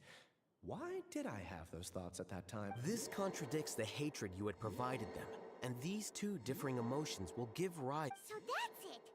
Wait, so you knew that Ilyas would return to the hive, and then you pretended to keep him around? Wouldn't expect any less from you, Alhaitham. Once the collective consciousness bugs out, we'll take that opportunity to... wait. It's back to normal? Alhaitham, I told you. You're too arrogant. Did you really think that your little scheme would be enough to destabilize the hive? Ilyas's return had indeed introduced abnormal emotions into the hive, but your struggle has been in vain. And it's time to end it. Allow me to show you what makes the collective consciousness so formidable. So many monsters. Where did they come from? And something feels off about... I also integrated monsters into the collective, though I ranked them last. Despite their lack of intelligence, perfect cooperation can be achieved, much like soldiers who have undergone strict training. Now then, drown in endless waves of monsters. You will all pay for your ceaseless arrogance. Hey, Alhaitham? Your plan didn't work, so what do we do now? I've already sent my gift to the collective. It'll take some time for the recipient to receive it. You two just need to brace yourselves for the nuisance in front of us. Well, alright. Paimon doesn't know how you get so confident, but we'll hold them off for as long as we can. The wind knows me. Wings of darkness! Let's light it up! Everybody stand back! Alhaitham isn't that bad of a person. But it has to be done. We must be eliminated so that we can evolve. You see? That is the will of the collective. Even with the hatred gone, they continue their work. An external anomaly can... Adorn my nights, one with nature. Teamwork is dreamwork! Huh? Midnight Phantasmagoria. Yeah! A process of elimination. Flicker. He won't hold out for much longer. He's a lot tougher than we imagined. Something's gone wrong. What's going on? What's with this sudden influx of information? Silence! As the Overmind, I command you!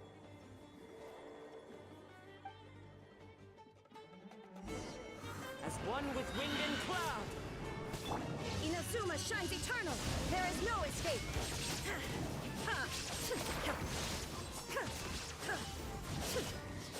Everybody stand back!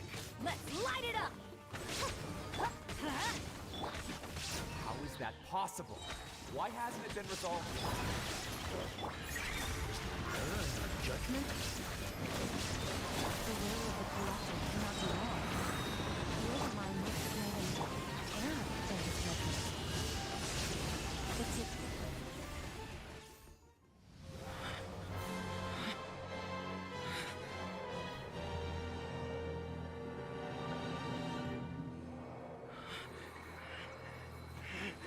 What have you done? Calm down. Don't you have an easy way to figure this out? You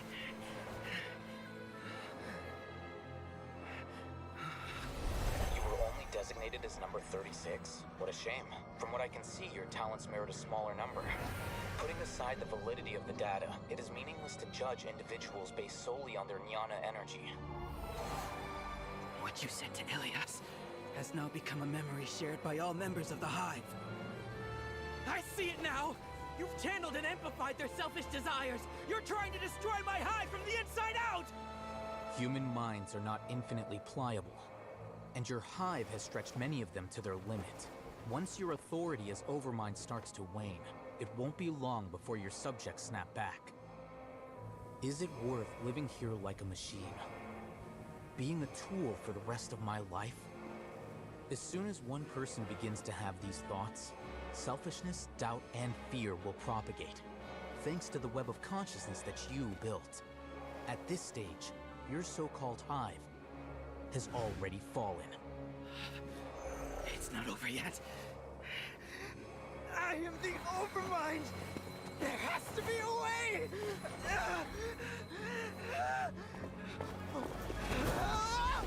It's too late. Once the desires of the hive accumulate, beyond a certain threshold, they will kill their king.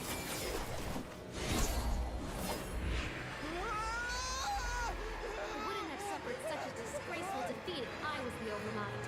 My numbers shouldn't be so far down the list! Siraj is alive! This isn't what we agreed to! I should be the one in your position!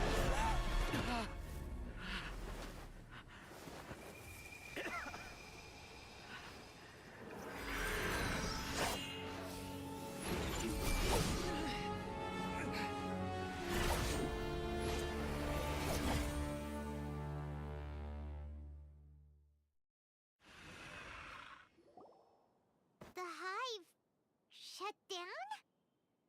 What happened just now? Members of a collective consciousness are more likely to reach a consensus because of their shared memories and emotions. For example, Ilias did have differing perceptions, but he ultimately followed the collective consciousness's judgment. However, this system is far from perfect. Based on this logic, the collective consciousness will generate an intractable diffusion effect upon encountering negative emotions. The disturbance that Ilias caused wasn't for naught. It made setbacks in the plan further amplify doubt, which diminishes the Overmind's influence. This inevitably causes the collective to generate negative emotion. Apprehension, disappointment, panic, avarice. These negative emotions can be very well hidden, as humans generally do not share completely transparent channels of communication. But in the hive, where there are no secrets, negativity can spread like a tidal wave. Of course, what I said to Ilias was the trigger for all of this. A few words were enough. Believe in the power of words, Siraj. You were already thinking of a way to destroy the collective consciousness. Even back then, you knew that Ilias was the bait all along? I knew it from the moment I saw him. Moreover, I never looked down on you. My opinion of you has always been objective. You have a naive view towards the concepts of collective consciousness and human evolution, but you are intelligent and disciplined. You would never let a test subject escape. Mistakes like that are beneath you, and you also won't leave any mistake without a resolution. I never thought I'd hear those words come from you. But if you're saying that out of sympathy, spare me. I know very well that you've never viewed me as an equal. When you were with us, you always had a distant look in your eyes. You don't need to hide it. I know it better than anyone else. The arrogance that comes with being a genius. Nobody likes being treated like that. Your perspective is entirely born from your habitual way of looking at things. From your perspective, you probably think I'm like you, someone who doesn't fit in. However, I've never placed myself on a pedestal. I just want to distance myself from meaningless noise and look at everything objectively. On the other hand, you have failed to come to terms with who you truly are. You care too much about winning and how others perceive you. You mean to say that I'm the arrogant one here? Is that not so? Arrogant and emotionally fragile. You view people as a simple, mediocre collective, while you regard me as one of your kind. Regardless, I have lost. You can take me back to the academia to stand trial. You will stand trial, yes. But arresting people isn't in my job description. I'm just an ordinary staff member. I believe it is the General Mahamatra's duty to escort you away. Sino? What are you doing here? I followed the symbols. Looks like things have already been settled.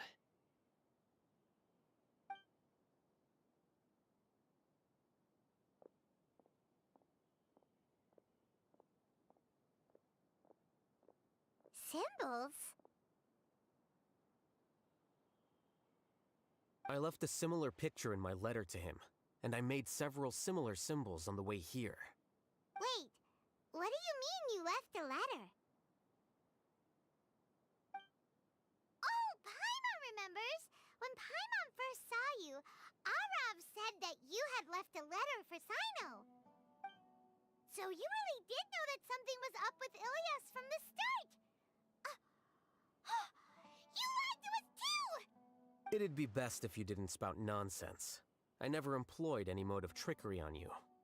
By the way, I came across some information at the Academia a few days ago.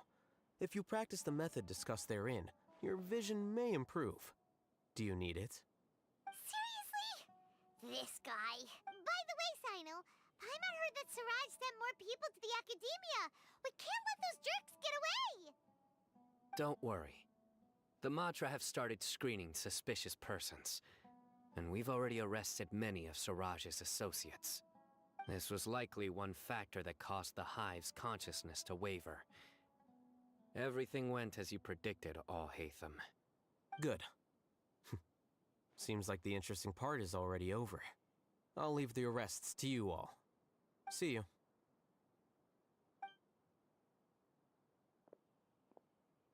And off he goes. There still are a lot of test subjects here, so let's stick around for a while.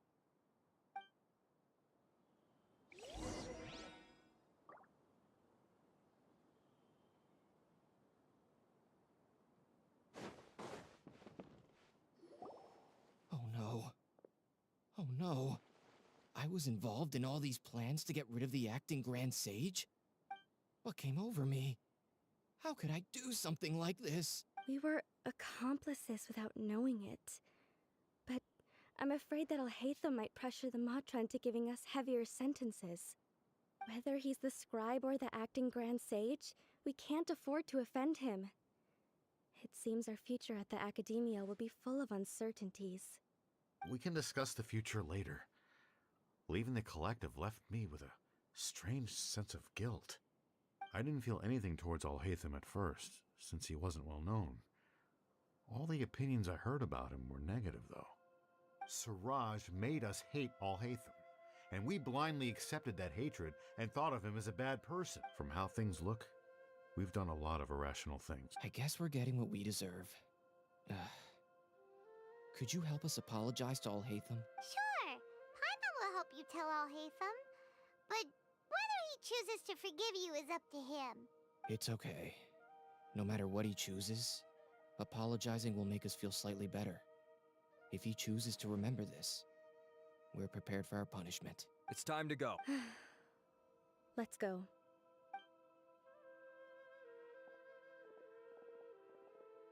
So, were they all duped? We can ask Alhaitham about that.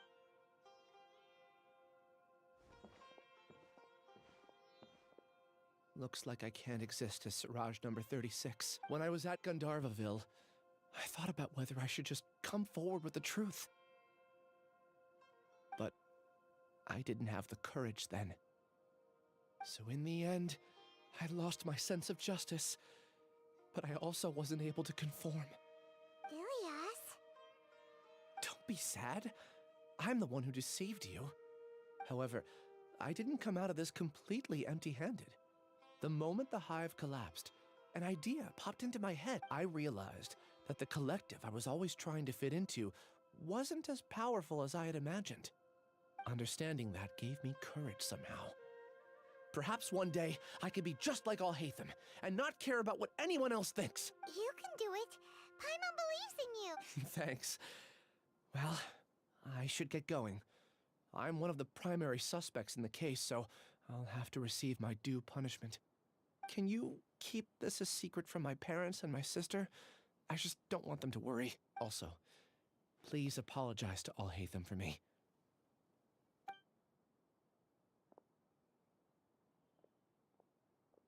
All the test subjects have been taken away. I'll have my subordinates seal the place, retrieve all documentation, and destroy the system. Are you too hurt? I brought bandages and hemostatics. Paimon's fine. Just a little tired. Get some rest. Alhaitham is probably waiting for you at the entrance. Go see him when you're done here. Watch out for any of Siraj's associates who might still be in hiding. If you encounter anything you can't take care of, come find me at the academia. Okay, you stay safe too, Sino. Let's go meet up with Alhaitham.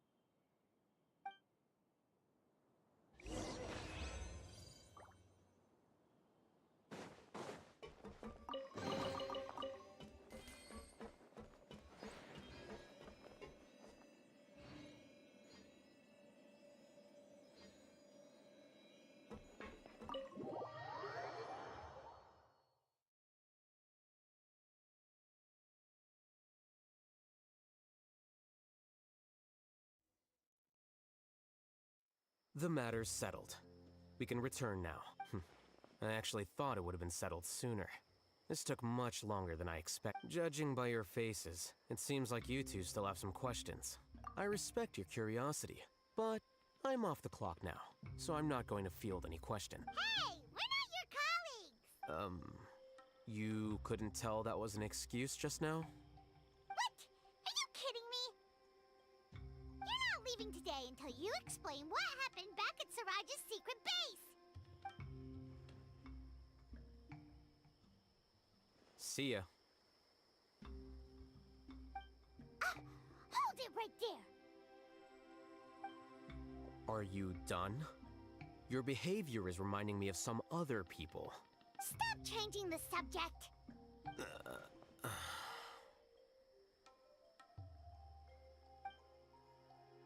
It's too much of a hassle to explain everything from the top.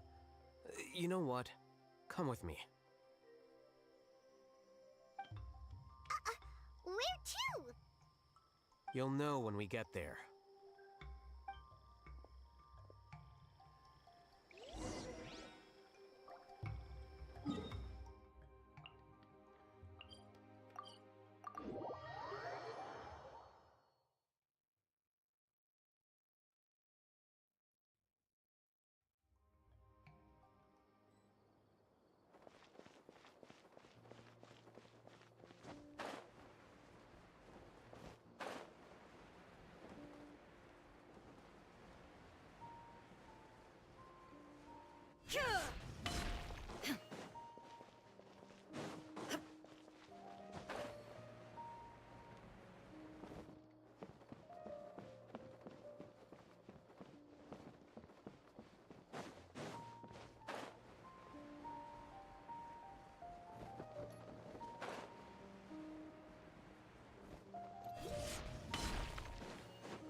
Is this your home?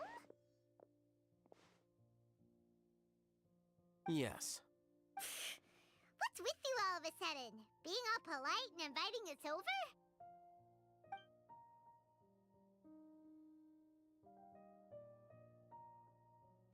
Ah, you're back. Quick, come help me see if this painting's all straightened. Huh? Who are they? Stop making a fuss. They're obviously guests. You're not from the Academia, are you?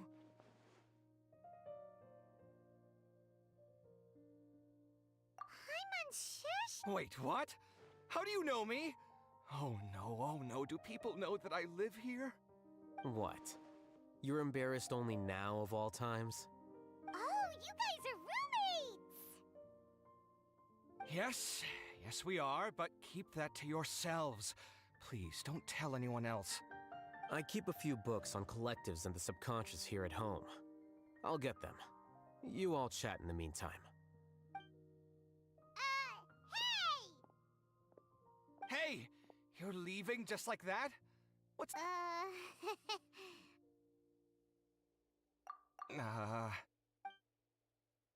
Sorry, I know we've only just met, but I have to ask. Are you, you wouldn't happen to be actors that Alhaitham hired to pretend to be his friends, would you? Guess not. I've never seen him invite friends home before, so please excuse my surprise. You guys get it, right? You know, with his temperament and stuff. But aren't you friends with him? I wouldn't say friends exactly. Okay, well, we used to be, but we're not anymore. Huh? Don't worry about it. My name is Kaveh.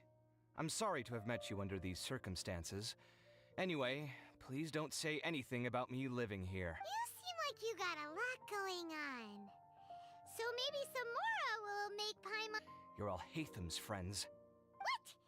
That was a normal response. You exposed your own weakness. Still, why do you have to treat me like he does? Judging by the deafening din coming from the living room, you all must be getting along quite well. Entertain your own friends, why don't you? I'll leave the books here.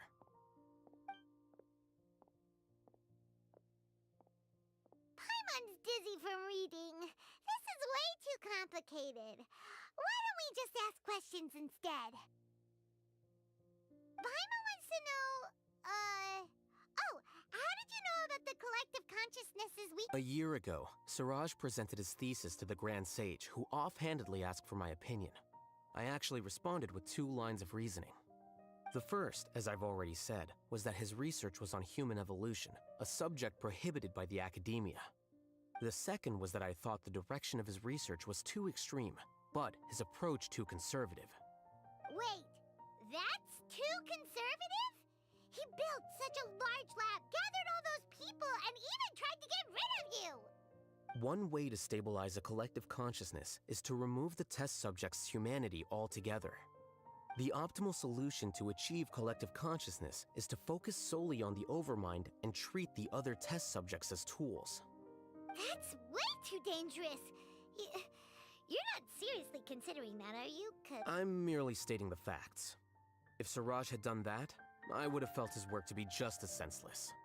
It's impossible for any species to evolve overnight, and humans without their humanity cannot be called humans. That's why the Academia prohibited research into human evolution.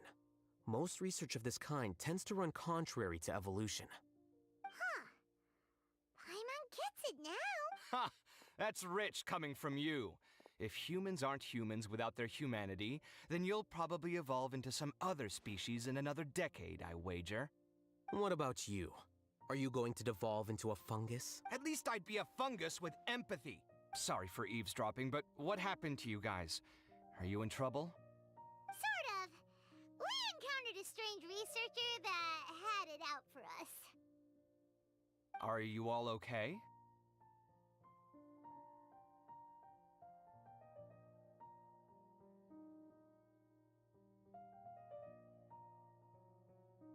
Huh. So that's how things went. Such is life. If only he'd known, Alhaitham could have stayed indoors today, and the whole thing could have been avoided, right? Plus, he could have helped me with the housework for once. See those books? They've been sitting there waiting for someone to sort through them for an age. Can you feel the awkwardness in the air? Oh, so the pot's calling the kettle black, is he? Well, having said all that, are you okay?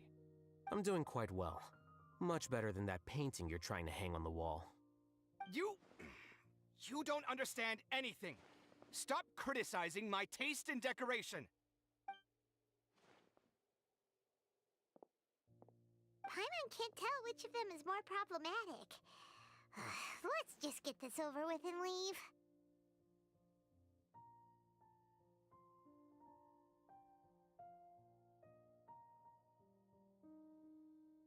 You whisper very loudly.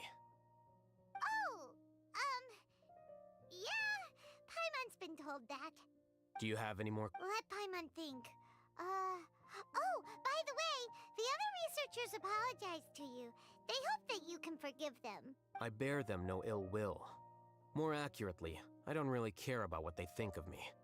To some extent, they were also fooled by Siraj. The Matra will take this into account at their trials. Ilias also said that he wanted to tell us the truth at Gandharvaville, but he didn't have the courage. He apologized to you, too. It doesn't matter. I never considered asking him to come forward with the truth. Judging from his experiences, he's more courageous than the average person. There's no need to lay even more criticism on him. I'm going for dinner in 10 minutes, so I'll field one last question. Paimon doesn't have any more questions. How about you? Oh, yeah? You only started investigating with the Matra at the Academia because you were interested in something, right? But after meeting Siraj, it didn't seem like you were interested in him or his experiment. I had no interest in him personally, but I was curious as to why so many people were willing to form a collective consciousness with him. I now understand the reason. Correct. The fall of the Sages and the shutdown of the Akasha terminals deeply affected the Academia. The fact that Siraj's project attracted so much interest despite not being approved speaks to the lack of research projects as of late. As the acting Grand Sage, I'll have to figure something out. In addition, what happened to Ilias is worth our attention. Reporting academic fraud was the right thing to do. He didn't deserve the outcome that he had received. Paimon understands now. Oh, you're pretty serious when it comes to work, huh? I think minimum viable seriousness is a more apt description. I'll do my best to take care of this mess until my resignation is approved. Wait, your resignation? Yes. I've already submitted my resignation to the Academia. Soon, I'll resign as the acting Grand Sage and go back to being its scribe. I don't think Siraj knew about that. If he had waited just a few more days before acting, I would have already resigned. What he'd do then wouldn't have been any concern of mine. However, even without my input, his unstable model would have collapsed for some other reason, so it makes no difference. But why do you want to resign? I'm not suited to be a sage, nor do I want to be one. The official process to select the new sages is already underway, but this process is long and takes far too much time. If I serve as acting Grand Sage for too long, the position might become permanent. That would be troublesome. This job isn't something I want to spend the rest of my life doing. It's important to keep your priorities straight. Well, it's about time. You too should grab some dinner as well. Oh, now that you say that, Paimon's kinda hungry. See ya! We're gonna grab some yummies! See ya.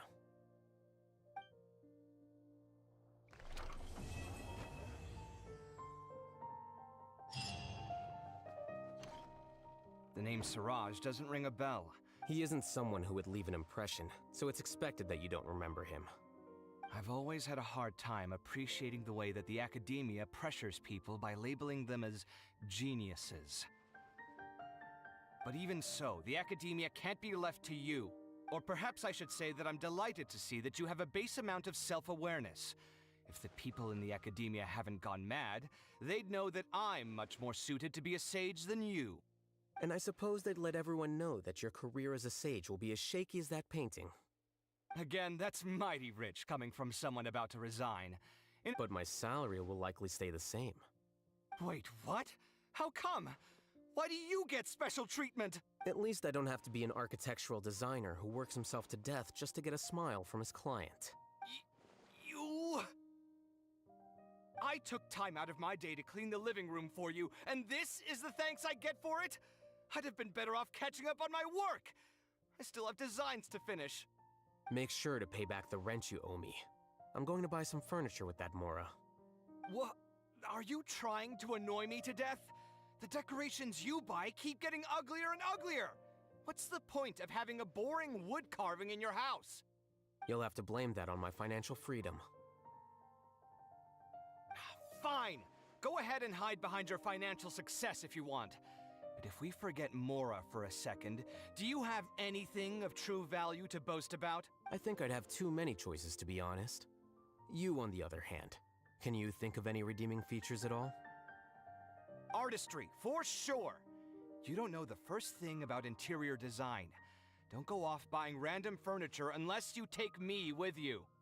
So I'll have to bring you along and then buy you drinks? Of course. But why would I do that? It would just be another form of a loan. And can't you just be nice and not ask for the Mora back? Pretending that you're not in debt is as ridiculous as pretending you're not living in someone else's home. Speaking of which, your friends won't say anything, right? Tell them to keep all this a secret. There's no need to hide it so carefully. I think the truth's already out. You're such a lightweight that a few drinks at the tavern had you spilling all your beans. What? No, it can't be.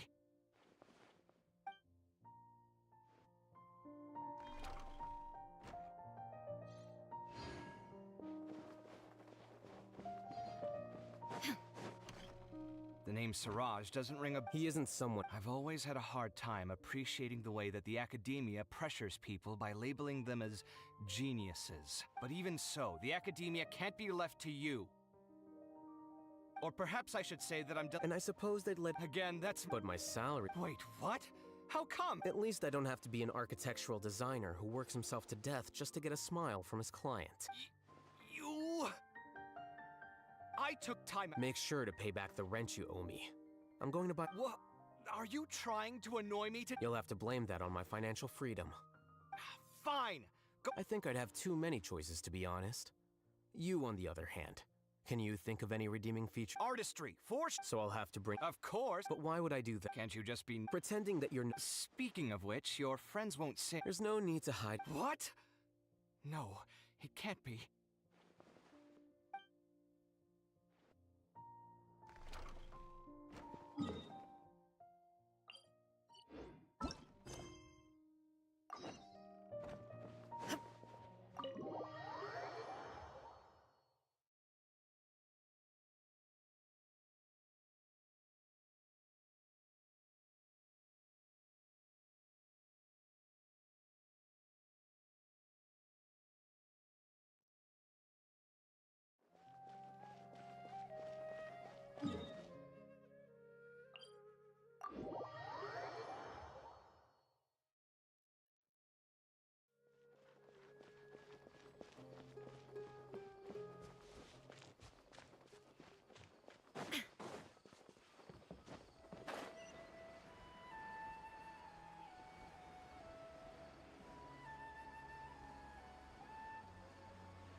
Look! She's sitting over there! And surrounded by monsters! Come on, let's rescue her!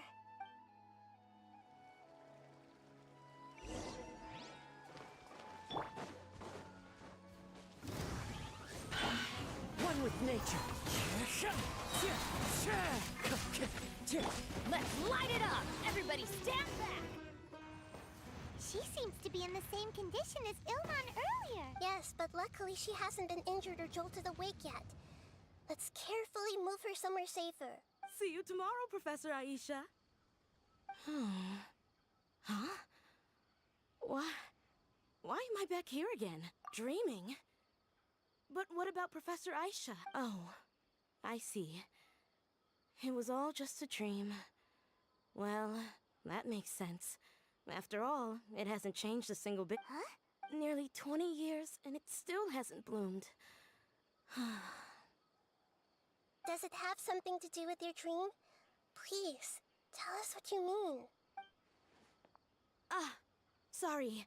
I'm still feeling a little groggy. Please give me a moment here. Alright, where to start? Right, this plant. So, Professor Aisha gave me this plant just before she left. She was a good friend of my parents, and my first real tutor. She was also an outstanding Amorta researcher. In addition to her extraordinary academic talents, she was also skilled in combat, and would accept lots of work from the Adventurers Guild. Oh, so you mean she's left on an adventure? Yes. When I was about 10 years old, she told me that she must go look for the secrets of the Abyss, and that she would be gone for I grabbed hold of her and wouldn't let go. I didn't know what the Abyss was. I just knew that she was like family to me. She hugged me, and we cried for some time until I fell asleep. When I woke up, I was already back home. She still decided to leave, but had left behind a letter for me saying that I was the person she cared for most in this world. She claimed that investigating the Abyss could help more ordinary people protect the people and things they care about. She had obtained some important evidence during her past adventures. If she didn't set off right away, she might miss the perfect opportunity. Guess Ad Astra Abyssosque isn't just a slogan. She left a seed in the letter, telling me that if it sprouted and bloomed, then she'd come back no matter what sort of risky situation she was in. She said she looked forward to seeing me all grown up. But strangely, I've tried watering it, feeding it, everything I could think of. But I even went to ask the Amorta May I have a look at the plant? Of course. I was hoping the great Dendro Archon... Let me see. Huh? We've never seen that look on it.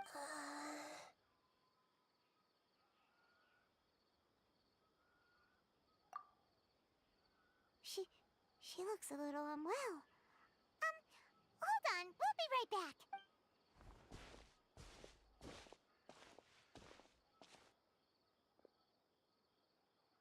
What's wrong, Nita? You can't tell what's wrong with the plant No, I immediately understood what's happening with that plant. I'm just not sure if I should say it. This plant is not known to the academic world. It's a new species that our teacher managed to cultivate by some special means. Judging by its features, I can tell from the moment it sprouted it'll never be able to bloom. It can't be. It means that this Professor Aisha she keeps mentioning might have foreseen the danger and was prepared to never return. From my experience observing people, she would undoubtedly regard this as a brutal revelation. When forced to confront such brutal truths, people may break down into tears, talk nonsense, or lose their tempers. I know she has to face the truth, but at the same time, I don't want to hurt her. Tell me, what should I do? Yeah, that's a tricky one. Seems like you've already got a good idea of the feelings she might experience. But wouldn't that mean I'm just pushing it all on you? What if she just gets angry at you instead? It's alright. There are all kinds of people, and the examples you observed are just the most extreme cases.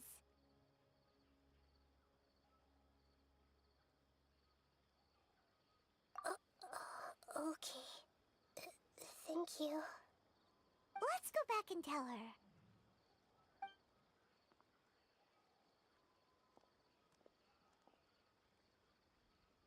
Huh? It'll never bloom? But how's that possible?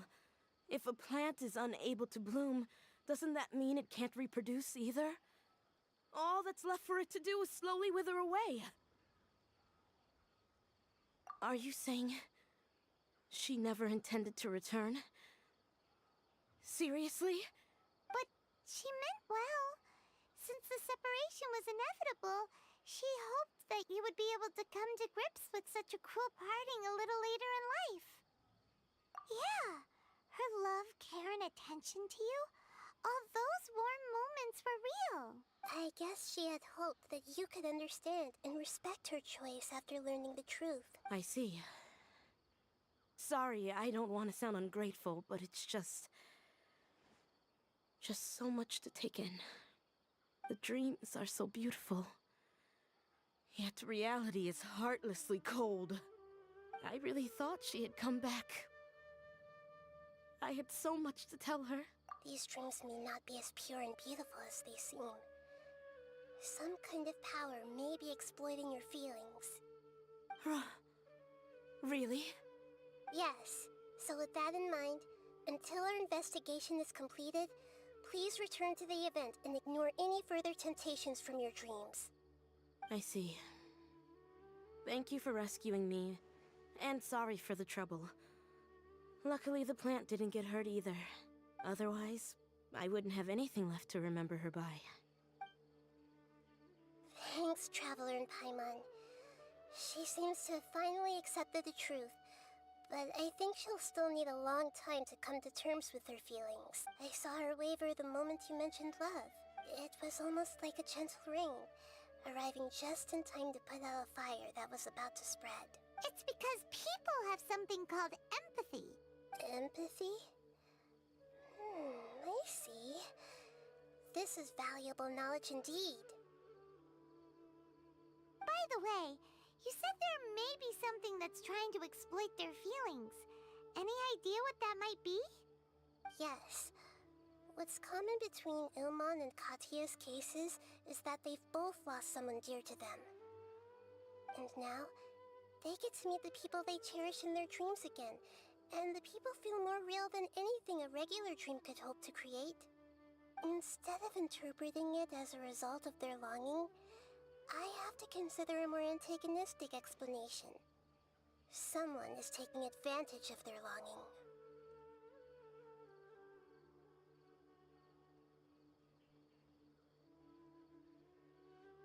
Yeah, they're just causing these people to dream. What are they after? This is exactly what we need to investigate. Anyway, let's pay another visit to a moment of dreams. I have a bad feeling about all this. I hope things haven't gotten any worse.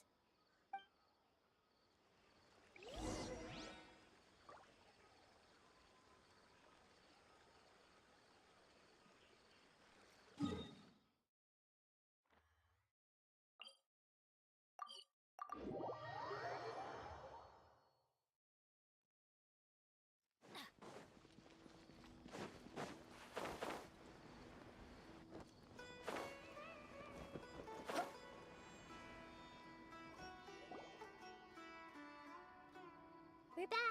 How's everything here? I am so sorry, Great Dendro Archon. We're still trying to figure out how to explain the whole thing to everyone. Because of your warning, we've brought dreamers here even if they were completely unaware of the danger. But some of them have already fallen asleep, and they haven't woken up for a long time. A moment of dreams is just a small interest group. We don't have enough staff members to handle this. Just as I expected. It seems my guess was correct. It's the Dendro Archon. She's back. What happened? Why have we been gathered here? Many of you here have been experiencing some beautiful dreams. But I'm sorry to tell you that based on our investigation, there's some kind of conspiracy behind them. Before we learn the truth, please don't try to recreate the scenes in your dreams. Whatever you see, don't be tempted by them. Huh? But... I don't think it's a big deal. Aren't we just dreaming? It's not like dreams will have an effect on others. We've already met 2 people who ran off to the countryside alone and got caught in dangerous situations by falling to the temptations in their dreams. That's right! These aren't just dreams! It's serious! All right, I get it. So does that mean once we have some conclusive results from the investigation, we can continue to enjoy these dreams? Yeah, I still want to visit my sister in my dreams.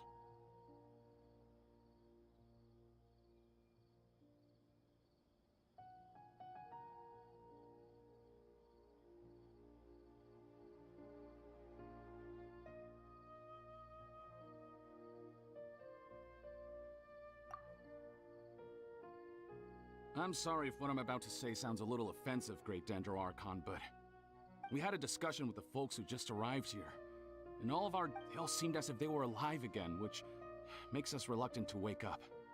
Yes, that's also what we've observed in our investigation. So if the results of this investigation would mean an end to those dreams, that'd be quite cruel to us.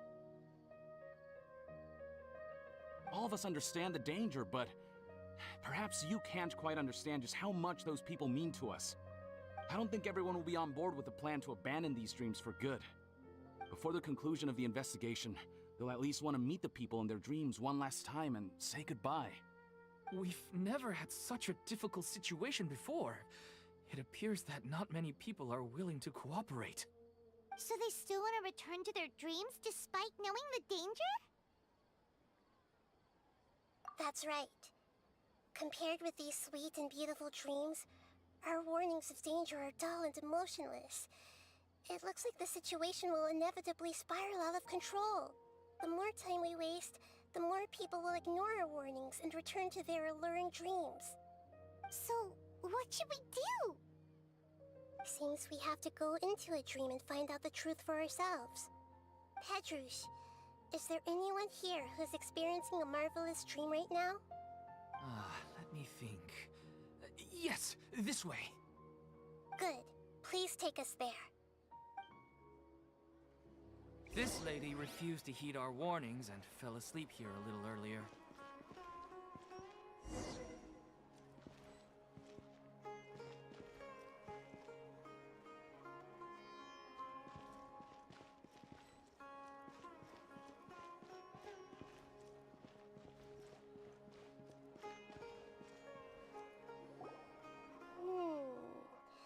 She's only asleep and hasn't started sleepwalking. It seems she hasn't sunk too deep into her dream yet. Do we also need to fall asleep if we want to go into her dream? Don't worry about that. I'm Lesser Lord Kusanali after all. Now, don't be nervous. Just close your eyes. Imagine yourselves as waves gradually rolling onto the beach. You slowly wash over the shore and sink into the sand.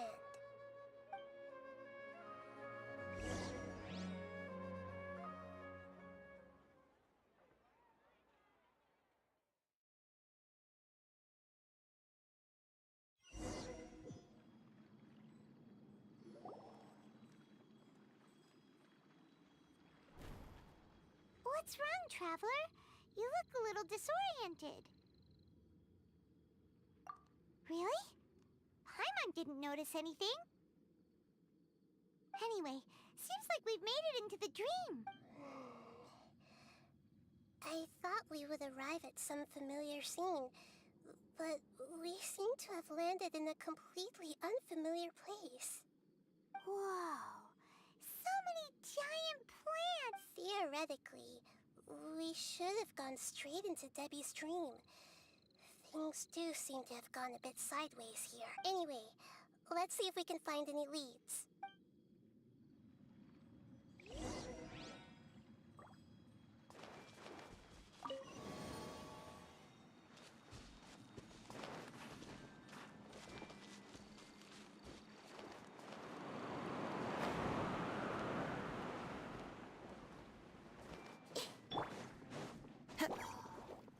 Into the wind! By royal decree.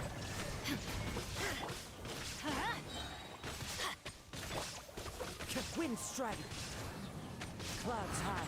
The birds come! The wind knows me.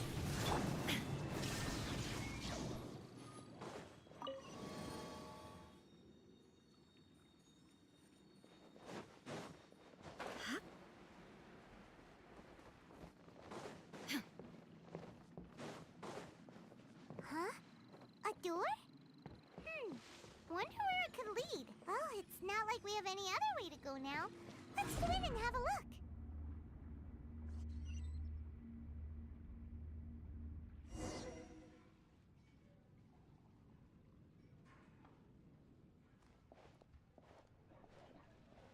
Hey, this place looks familiar. Isn't it Puspa Cafe? Oh, Paimon sees Debbie. She's right over there. Looks like we've come to the right place. These alluring dreams often portray a scene from real life, which concurs with our previous findings. Really? But what about that space we were in just now? You can't mean this is another collective dream? Yes. Given that so many people have been experiencing these beautiful dreams, I would say it's very likely that they're interconnected.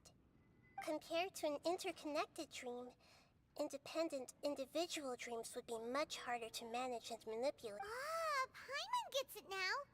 Well, but there are some other people next to her. If this space is exclusive to Debbie's dream anyway, we should confirm... Huh. How do we do that?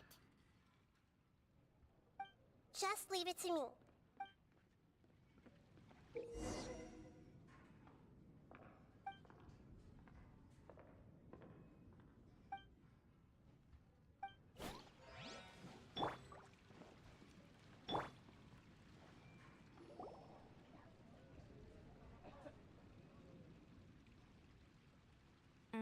The coffee here still tastes the same as ever.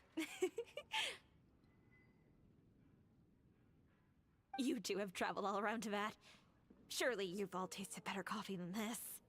I suppose so, but no matter how good things may be elsewhere, nothing beats the taste of home. That's right. It's hard to change your tastes. Anyway, here's to your return home. Welcome back, everyone.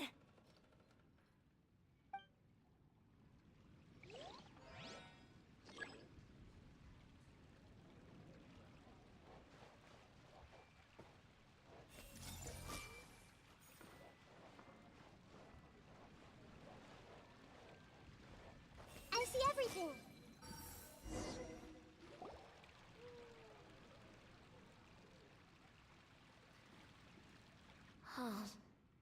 Well, I guess it doesn't matter. Huh? She sounds a little hesitant. I've confirmed that this dream belongs only to Debbie, because I'm unable to hear the thoughts of the other two people with her. So, this is the power of the Dendro Archon? Paimon had better watch her thoughts from now on. Don't worry. I don't often use my powers like this. It's rather impolite. Alright, I need to get myself ready. It won't be easy to break it to her, but there's no avoiding it now. The Great Dendro Archon! What brings you here? I'm sorry to interrupt your celebration, but have you noticed that what's happening here doesn't quite match up with your memories? I don't quite understand. Great Dendro Archon. What do you mean? I get it. The Dendro Archon is trying to say that it's a once-in-a-lifetime opportunity that we're able to gather here. Hey, how about a cup of coffee for all of you? My treat. We just returned from a fruitful adventure. Memories. A once-in-a-lifetime opportunity? Think carefully. You of all people should know what really happened to them. Are you sure that meeting here and chatting the day away like this isn't just a product of your own wishful thinking? Yes. The reports from the Steambird were true. The ship they were on struck a reef and sank. And I never heard from Basima and Gaspar again. Hey, come on now. What are you talking about, Debbie? Yeah, trust your memories. Nothing you see here is real. I get it now. This is a dream. But since it's my dream, it doesn't matter if this is real or not. I enjoy the way things are here. I no longer have to face the tragedies of real life. These friends mean the world to me.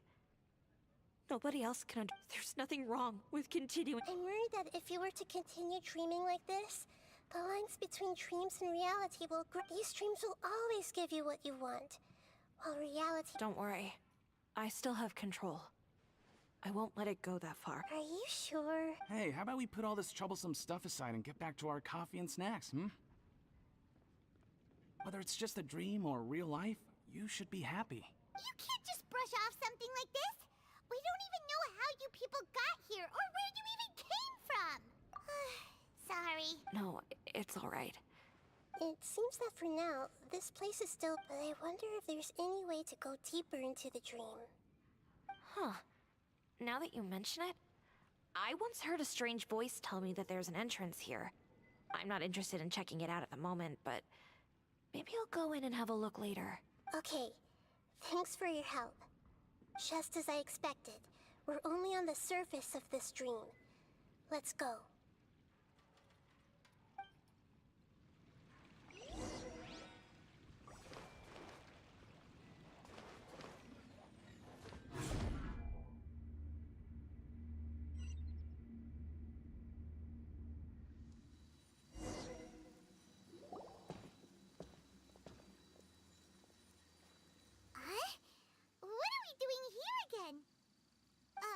Wait a second.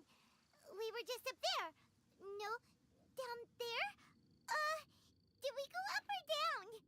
Don't panic. This is how dreams work. We've left Debbie's dream, but the dream is still continuing onward. I'm not sure where it'll lead us. This dream has the ability to create imaginary people, which is why people are so unwilling to wake up. If it weren't for what we just saw, Paimon might still find that a bit hard to believe. I have a guess. If these dreams are connected, then there should be some sort of order to them. The fact that Debbie was able to realize that she was dreaming means that she is not very deep in the dream yet. But the space we're in has been turned upside down. Oh, right! Dreams are chaotic. That's right. It's possible that we're heading deeper into this dream now, and the deeper we go, the closer we'll get to the essence of the dream. Right! So the answers might be waiting for us deeper in the dream!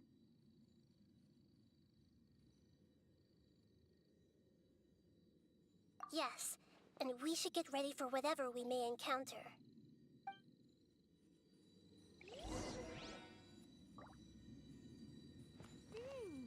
It looks like we may need to put something inside there.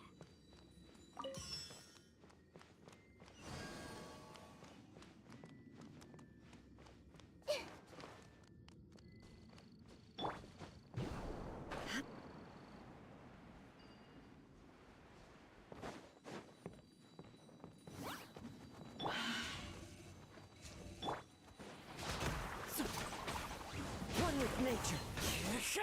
The wind knows me. Going in! Let's light it up! Grow, grow, grow! Ha!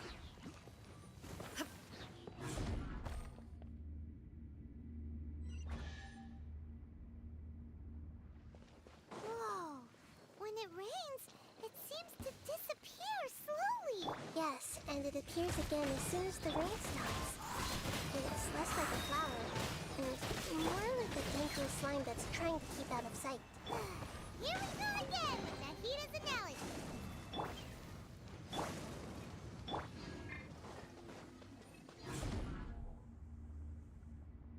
Huh? Are we back up here again? Wait. Paimon's confused. Are we up here or down there? Good thing we didn't fall.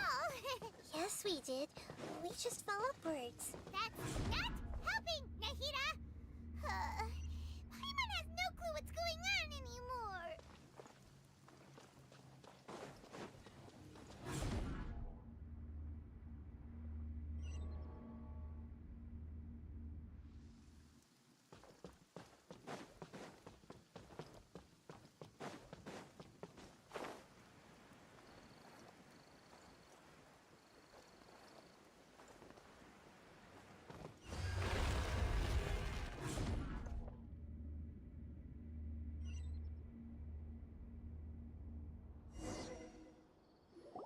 Wait, weren't we already here a little earlier?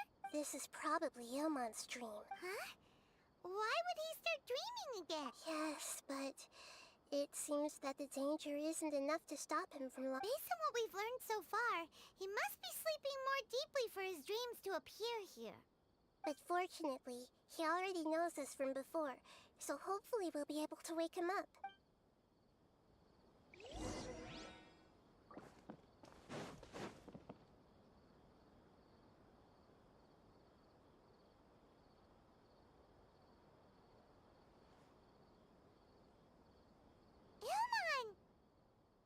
Oh, it's you!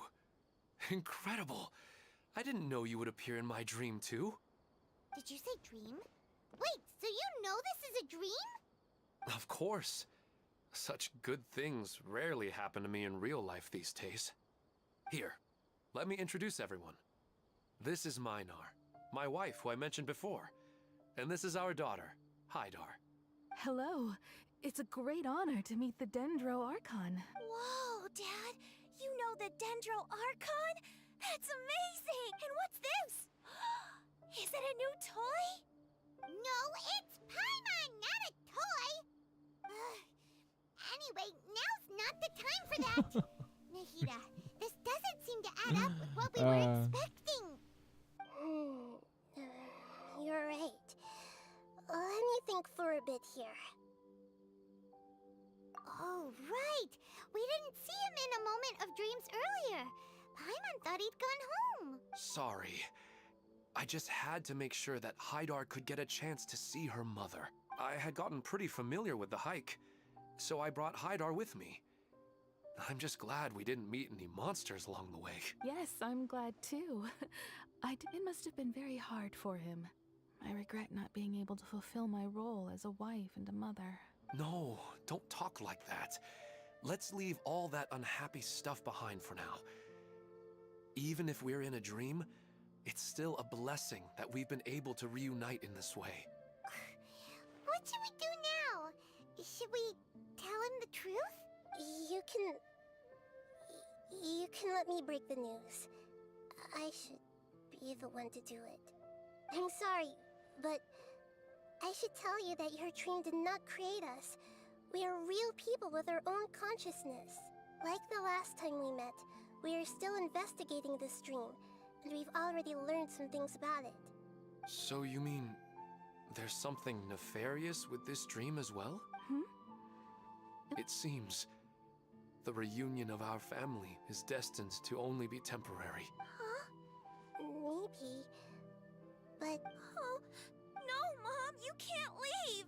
I'm afraid I don't quite understand what's going on. Don't worry, Hydar. Mom's not going anywhere.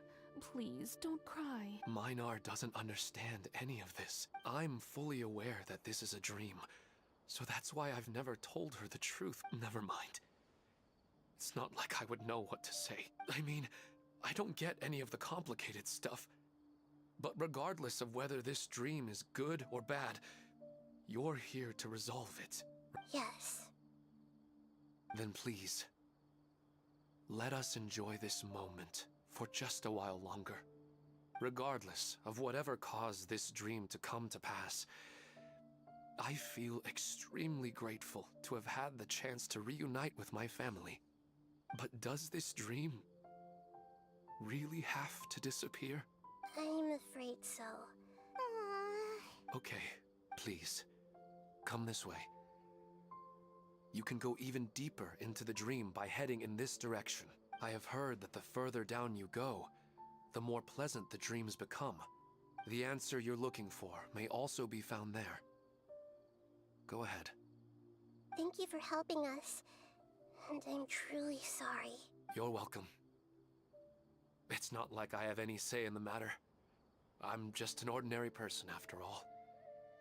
Who am I to interfere with the work of a god? I'll be right behind you. Otherwise, my daughter might be mad at her mother after we wake up. We're not doing something bad, are we, Nahida? That depends on how you define good and bad. It's the same place again. This place is almost like a flight of stairs that connects all the dreams together. But they appear to be getting more and more aggressive. regular stairs wouldn't try to attack us. Right. Ilmon is clearly aware that rather than dreaming on a deeper level, he almost seemed more awake. I believe we're on the right track. But it's not that the dreams are getting deeper.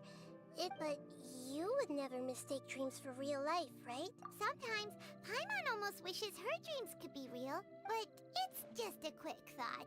It's not long before Paimon's thinking about other things. Listen, we're real beings living in the real world. This also explains the insubstantiality of our dreams. No matter what they may become, we don't really care.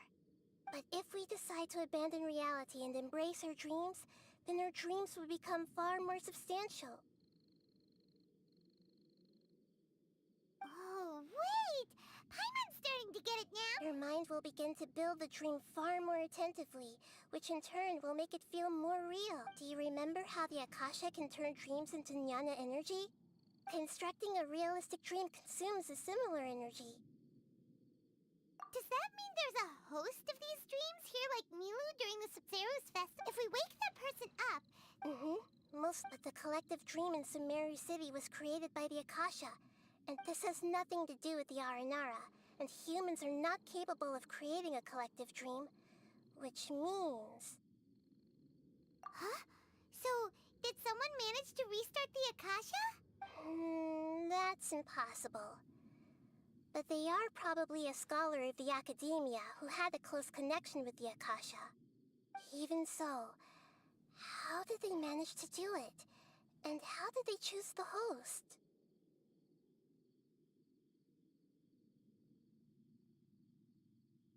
Yeah, we haven't gotten to the end yet.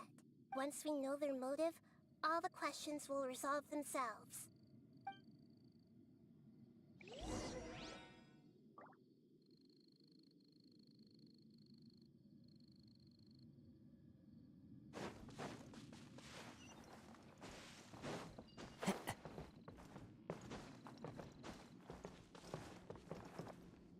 Time to go.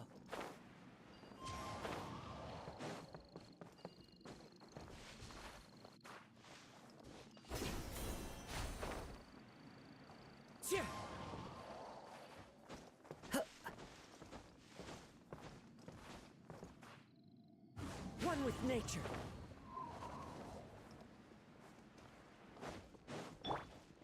The Temple of Wisdom!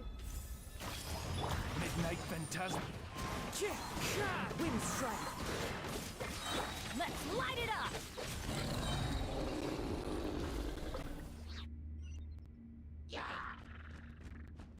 Teamwork is dreamwork! Fallen leaves. Adorn my night. The wind knows me. One with nature.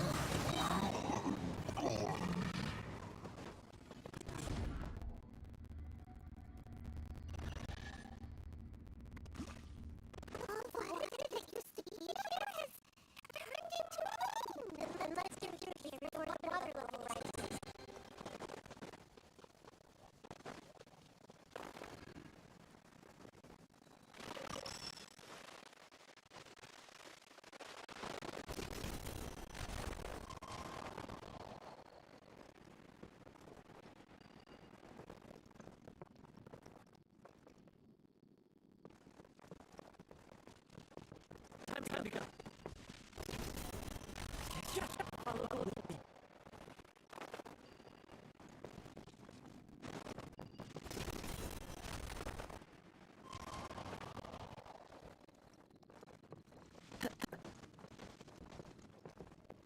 Into the wind.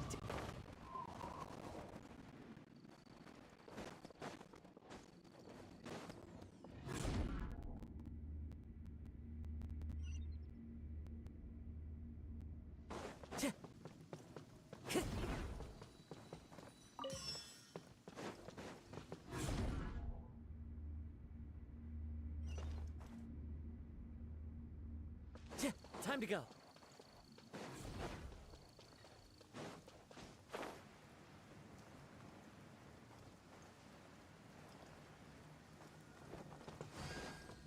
We finally made it! The destination is right ahead!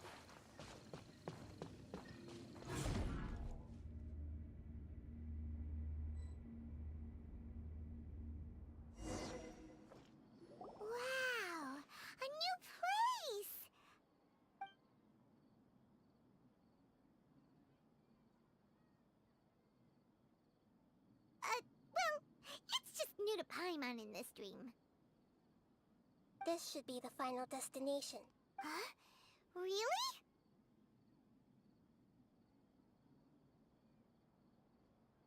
Yeah, these are just ordinary city streets. I have powers related to dreams, so it's usually easy for me to tell who's dreaming and who's created by dreams. I guess only— There are so many people here. Don't worry, I have a way.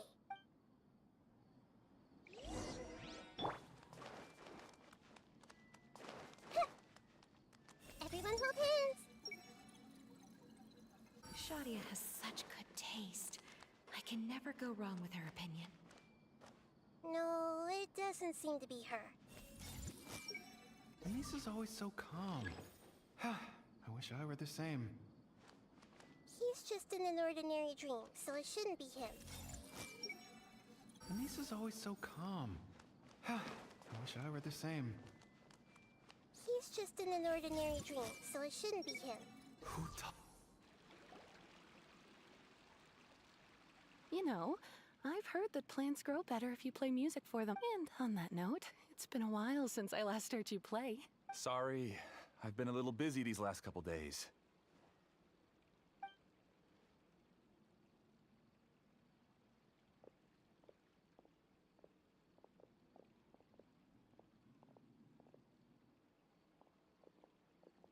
Oh, the Dendro Archon. What a pleasant surprise. Hmm? Oh, welcome, Great Dendro Archon. And your companions, too. Welcome. I'm Amira. I run the flower shop here. And this is my husband, Moses. Yes, how may we help you? You already know all about me. There's no need for all the pleasantries. Perhaps I should call you the dream's owner? As expected of the I'm sorry, Amira. It seems my research has attracted the Dendro Archon's attention. Why don't you go back to the flower shop? I'll come help you a little later. Okay, of course, dear. I'll see you later.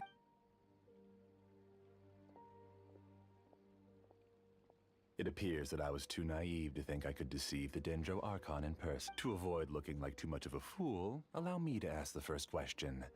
How well would you say you understand this dream? This dream was built by the Akasha, and it has the power to create imaginary people who no longer exist in the real world. As for you, you found a unique way to become the owner of this dream, going so far as to have even given up the ability to wake up again. Given up the ability to wake up? Impressive! You truly are the embodiment of wisdom. Please, tell me how you were able to arrive at such a conclusion. In return, I'll answer the question you're most curious about. It's simple. Apart from you, this space only consists of real people who are dreaming and imaginary people who are created here. Although you are here and appear no different from the others, I can't sense your dream. How can I wake up a person who's already awake? Fascinating. Since you're the fully awake owner of this dream, it can never collapse from you waking up. Theoretically, this should also give you absolute control over this place. I have to admit, it really doesn't get much better than that. But even knowing all of that, one question remains. How did you do it? Isn't the answer right in front of you, great Dendro Archon? It's because I've dedicated my entire reality to this dream. I uploaded my entire consciousness into the Akasha when it was still running. Actually, this all started because of an accident. My original goal was not about the Akasha or a collective dream. No. You were motivated above all to create a hyper-realistic person. The desire to reconnect with a real loved one is the one shared sentiment between— That's right. However, human models are too complicated. Only the Akasha has a jnana energy supply powerful enough for me to generate and sustain my models. The Akasha is truly magnificent. If I siphoned a minuscule amount of its energy, nobody would even notice. And even this minuscule amount of energy was already more than enough for my purposes. Even using just crude methods, I was still able to train a fairly realistic I named my first work Amira. Huh? You mean the girl we just saw? She and I entered the academia on the same day. Starting with admission procedures, We bumped into each other 6 times on just that first day. And because of that one day, we eventually went on to fall in love. We studied, conducted research, and made breakthroughs together. Our rhythm was always in step. I felt like we were 2 separate bodies that shared the same heart. However, Elazar later took her from me. Yes, I need more training samples to perfect Amira's personality. I found their details in the Akasha's database. Using the pretext of testing for mental health disorders, I implanted signaling devices in their bodies. This way I could connect them to a network, and Amira could feel their yearning. Little by little, they helped her to grow and develop a warm, human personality. To improve my efficiency and allow myself to focus on nothing but my research, I uploaded my consciousness as well, and became a part of the network. So, technically speaking, it's not that you won't wake up, it's that you can't wake up. Yes, because the Akasha was suddenly turned off, I lost all of my jnana energy. I became imprisoned in the very network I had constructed. At first, I panicked. But after coming to grips with the situation, I realized that I could restart this world as long as I could find a replacement source of jnana energy. That means everyone in the network is providing you with jnana energy! That's all there really is to it. I don't think I'm doing anything wrong. I'm just saving them as well as myself. I provide a beautiful dream, and in return, I harvest their jnana energy as fuel for the dream. They can wake up anytime they wish. People need to sleep anyway, so why not have some beautiful dreams while they rest? I agree. This is the home we spent a great deal of effort on to build for ourselves. Yeah, she's right. We're staying here of our own free will. I don't understand this at all, but I just want to spend some more time with my family. I don't want them to be sad. Thank you, dear. Great Dendro Archon, I hope you can understand. You don't need to gather around here. It's all right. The Great Dendro Archon is nothing if not kind and considerate towards her people. Uh-oh, now he's playing dirty! It seems like I won't need you to answer my last question. You're willing to tell me all your secrets because you have nothing to fear. If you use real people as your weapon and turn them against their Archon, then there's nothing the Archon can do. They just want to be with the people they cherish. I don't think there's anything wrong with me providing them with that opportunity. They don't wish to eternally part with their spouses and friends. What's so wrong about that? If you understood humans a little better, or had also experienced firsthand the absolute devastation of loss, then perhaps you wouldn't be so cold towards us.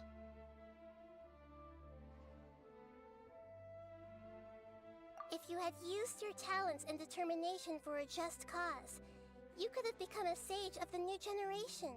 Unfortunately, you've committed one of the 6 cardinal sins of the Academia by attempting the forbidden and fearing none. You equated people's feelings with cold jnana energy and deprived them of the pain that they have to face. You lured them into these dreams, and even now, remain completely unaware of how evil all of this truly is. Pain? Luring? Those kinds of things haven't existed here from the moment this world was created. She's right here. This is Ilmon's child, Haidar. Huh? My daughter? What's wrong with her? This dream relies on a set network, which means that only those with devices planted in their bodies can enter this world. Carefully think back and retrace your steps. I secretly went back to the mountainside with Haidar. Minar was already there. You mean she isn't actually the real Haidar? No, because unlike you, she can't enter this dream. The moment you came into this dream, it created a Haidar to realize your wish of reuniting with your family. So, tell me, where's the real Haidar? She's still out there on the mountainside. That's right. And she must have been terrified to see her father not in his right mind. Not to mention the monsters in that area. The situation is very dangerous. If Haidar's still out there... What are you talking about, Dad? I don't understand. I must wake up right now. I can't leave her there alone. Oh. It seems the others have also remembered something. People try to avoid pain and stay in their perceived bubbles of safety out of an instinct to protect themselves. This is human nature, but it is also one of their weaknesses. However, why are there still so many people striving to move forward, even when they know the path ahead is dangerous and painful? It's because people don't only live for themselves. They have families, loved ones, friends, and communities. They have dreams that they are still trying to achieve, but in this dream, you showed them only the most comfortable and soothing things. This entire world has been built on the foundation of buried and unseen pain. It's all just a well-devised scam. It seems like I've stayed in the dream for too long. I still have so many things I haven't done. Huh. I thought gods didn't understand humans. That would have explained why they created such a flawed world where countless tragedies took place. I didn't expect you to arrive at the answer through sheer power of observation. But unfortunately, it means nothing now. If you wanted to spend a little time in the waking world, go right ahead. In any case, I wanted to spend some time alone with Amira. As long as this dream continues to exist, you'll come back. Humans aren't as strong as you think. And even if you're a god, they won't always listen to you. It's time to purge all the extraneous data and noise. Monsters, be careful! All of you, please get out of here and find somewhere safe. I am master of this dream. I can create endless waves of monsters with the snap of a finger. Don't worry, they'll wake up before they get hurt. Amira doesn't like to see others in pain. If you know what's good for you, leave now! Minute to memory.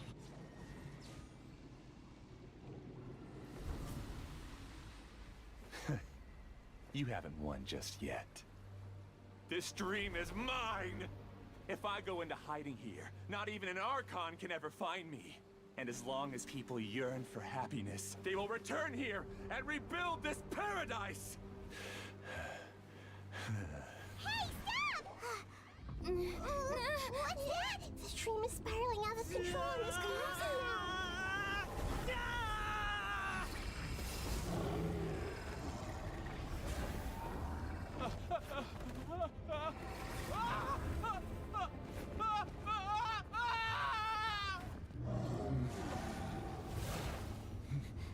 Oh no. Amira! Amira! Amira!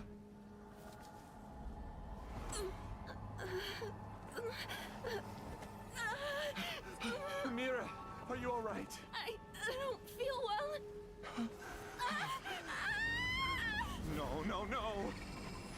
Please, no!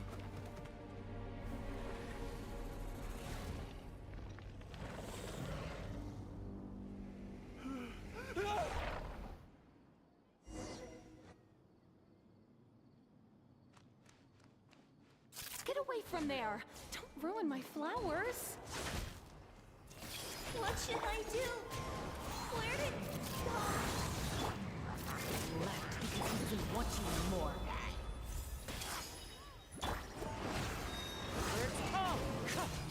Midnight, Phantasm! I'm going in! Now you shall perish! Illusion shattered! Who am I? I'm not Amira. Glad that's over. But what happened just now? He's not very proficient in using the Akasha's technology, and he spent a lot of Jnana energy creating monsters.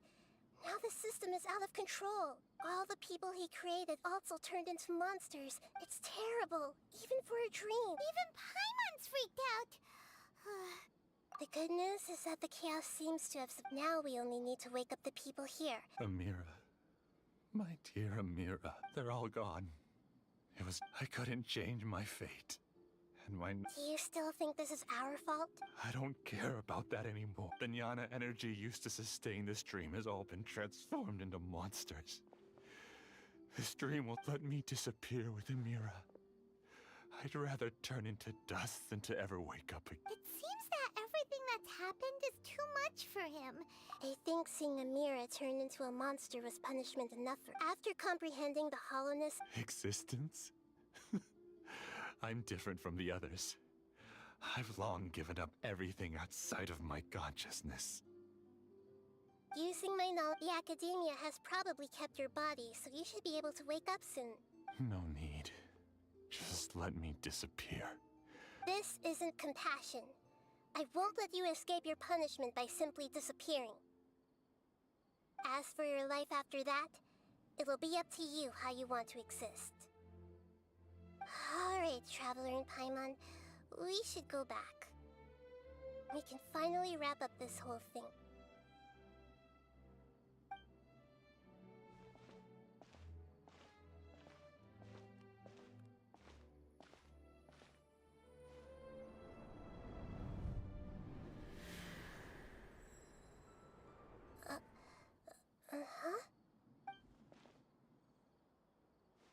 What's wrong, Nahida? Oh, nothing. Let's tell the people here to gather at a moment of dreams after they wake up.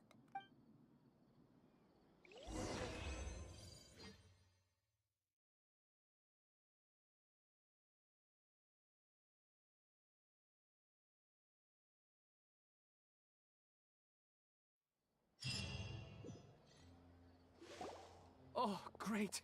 You're awake!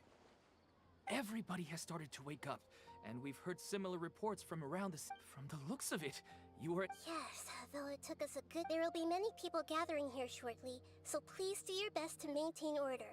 I need to go to the Are we going to ask about that scholar? Yes.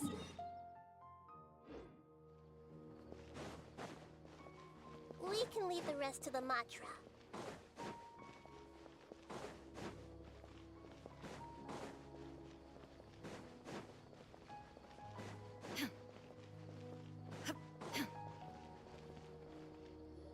Oh, it's the great Dendro Archon. How can I help you? I would like to check the registration records of a Kasharawar scholar. He should be in an unconscious state right now. Okay, just a moment. Sorry to keep you waiting, Dendro Archon. We have confirmed that there's a scholar named Beinuni who's been unconscious for a while. The cause was improper operation of the Akasha. He hasn't regained consciousness yet, and is still receiving treatment at Bimarstan. Huh? Isn't his name Musace? I guess he didn't want to be recognized or bothered by anyone. Please, give the knowledge stored in this to the Matra, and ask them to import it into Beinuni's brain. Understood. But for safety reasons, I need to know why. It's simple. This contains his consciousness. It's long been trapped inside of a dream. He's committed an act that affected the safety of Sumeru. After he wakes up, I'll inform the General Mahamatra of all the details. I see. I'll take care of this right away. Thank you, great Dendro Archon. No problem. Alright. Everyone should have gathered at a moment of dreams by now. Let's head back.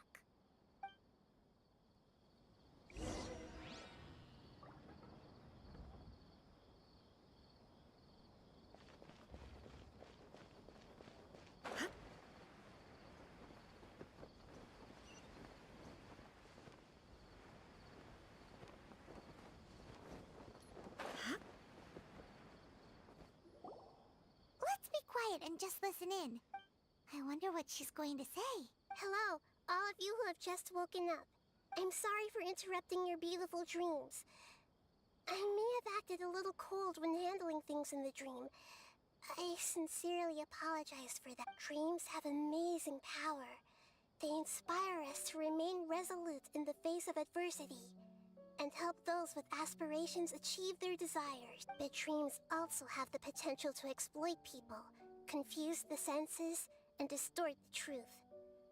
Unfortunately, you are all chosen as prey for an elaborate scheme. As I've said before, I am still learning, and cannot fully empathize with the pain of all the loss you've experienced. But just take a good look around you, and you'll see many other people who have had similar experiences. You should be proud that you've been able to gather here and look toward the future together. The path of life is long, and it's hard for us to see the destination.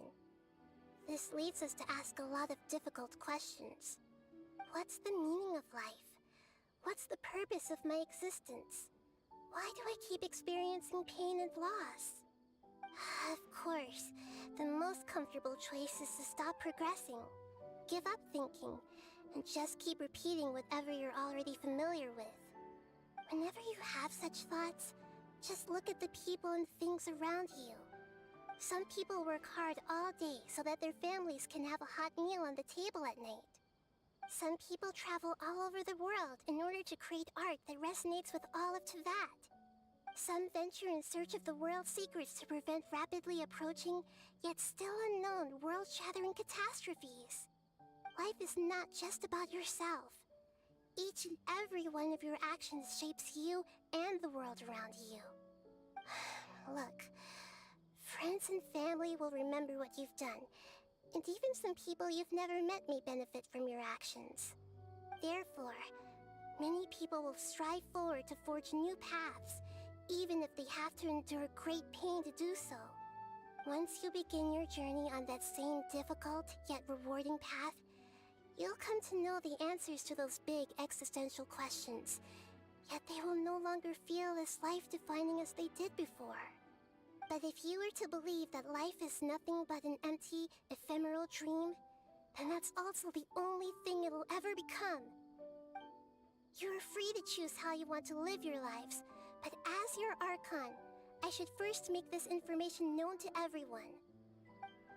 In the end, it's up to you whether you want to embrace a beautiful dream at the cost of your real life. Nahida said she wanted to speak with us alone. It seems like she went to the plaza in front of the Academia.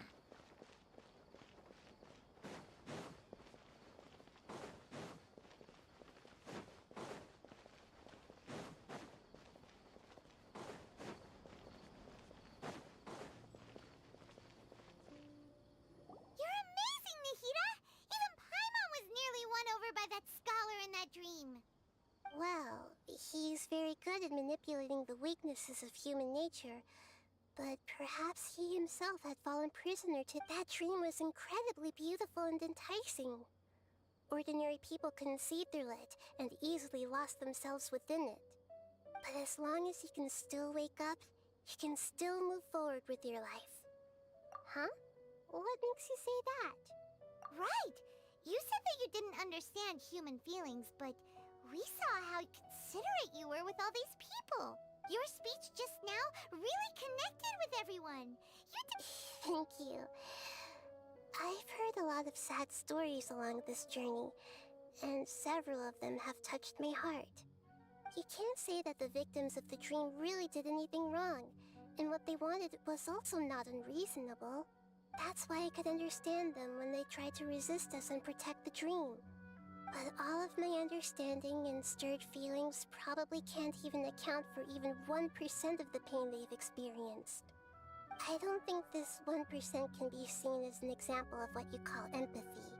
You're too hard on yourself, that's for sure.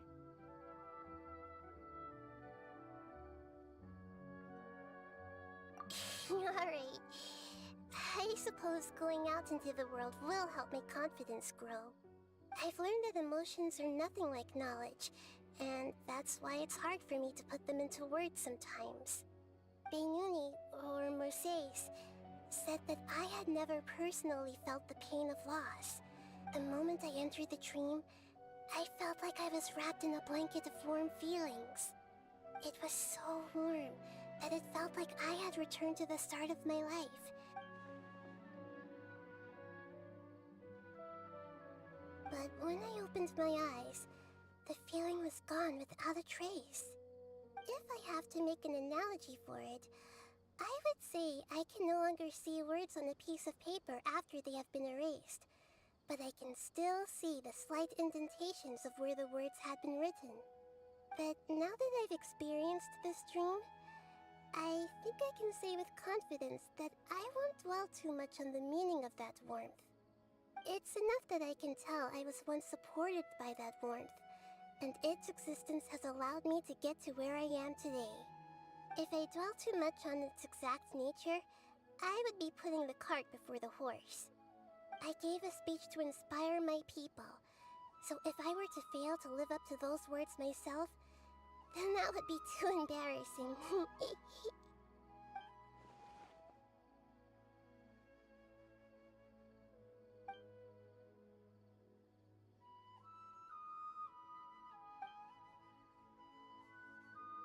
Hey, what's with that serious look? You keep looking like there's something you want to say. Is there anything you want to tell me? Okay, since we just woke up, a new day is about to begin.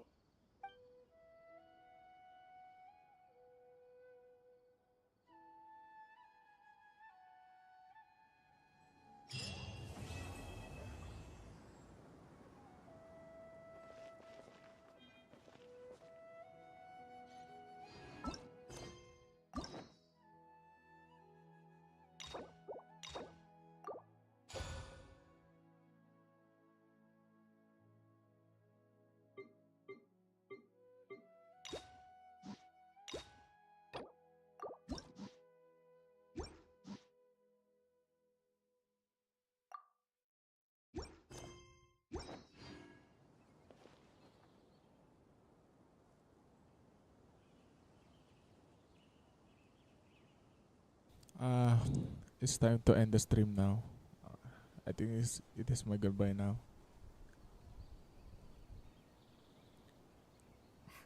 Your Bye-bye. theory is just putting the cart before the horse.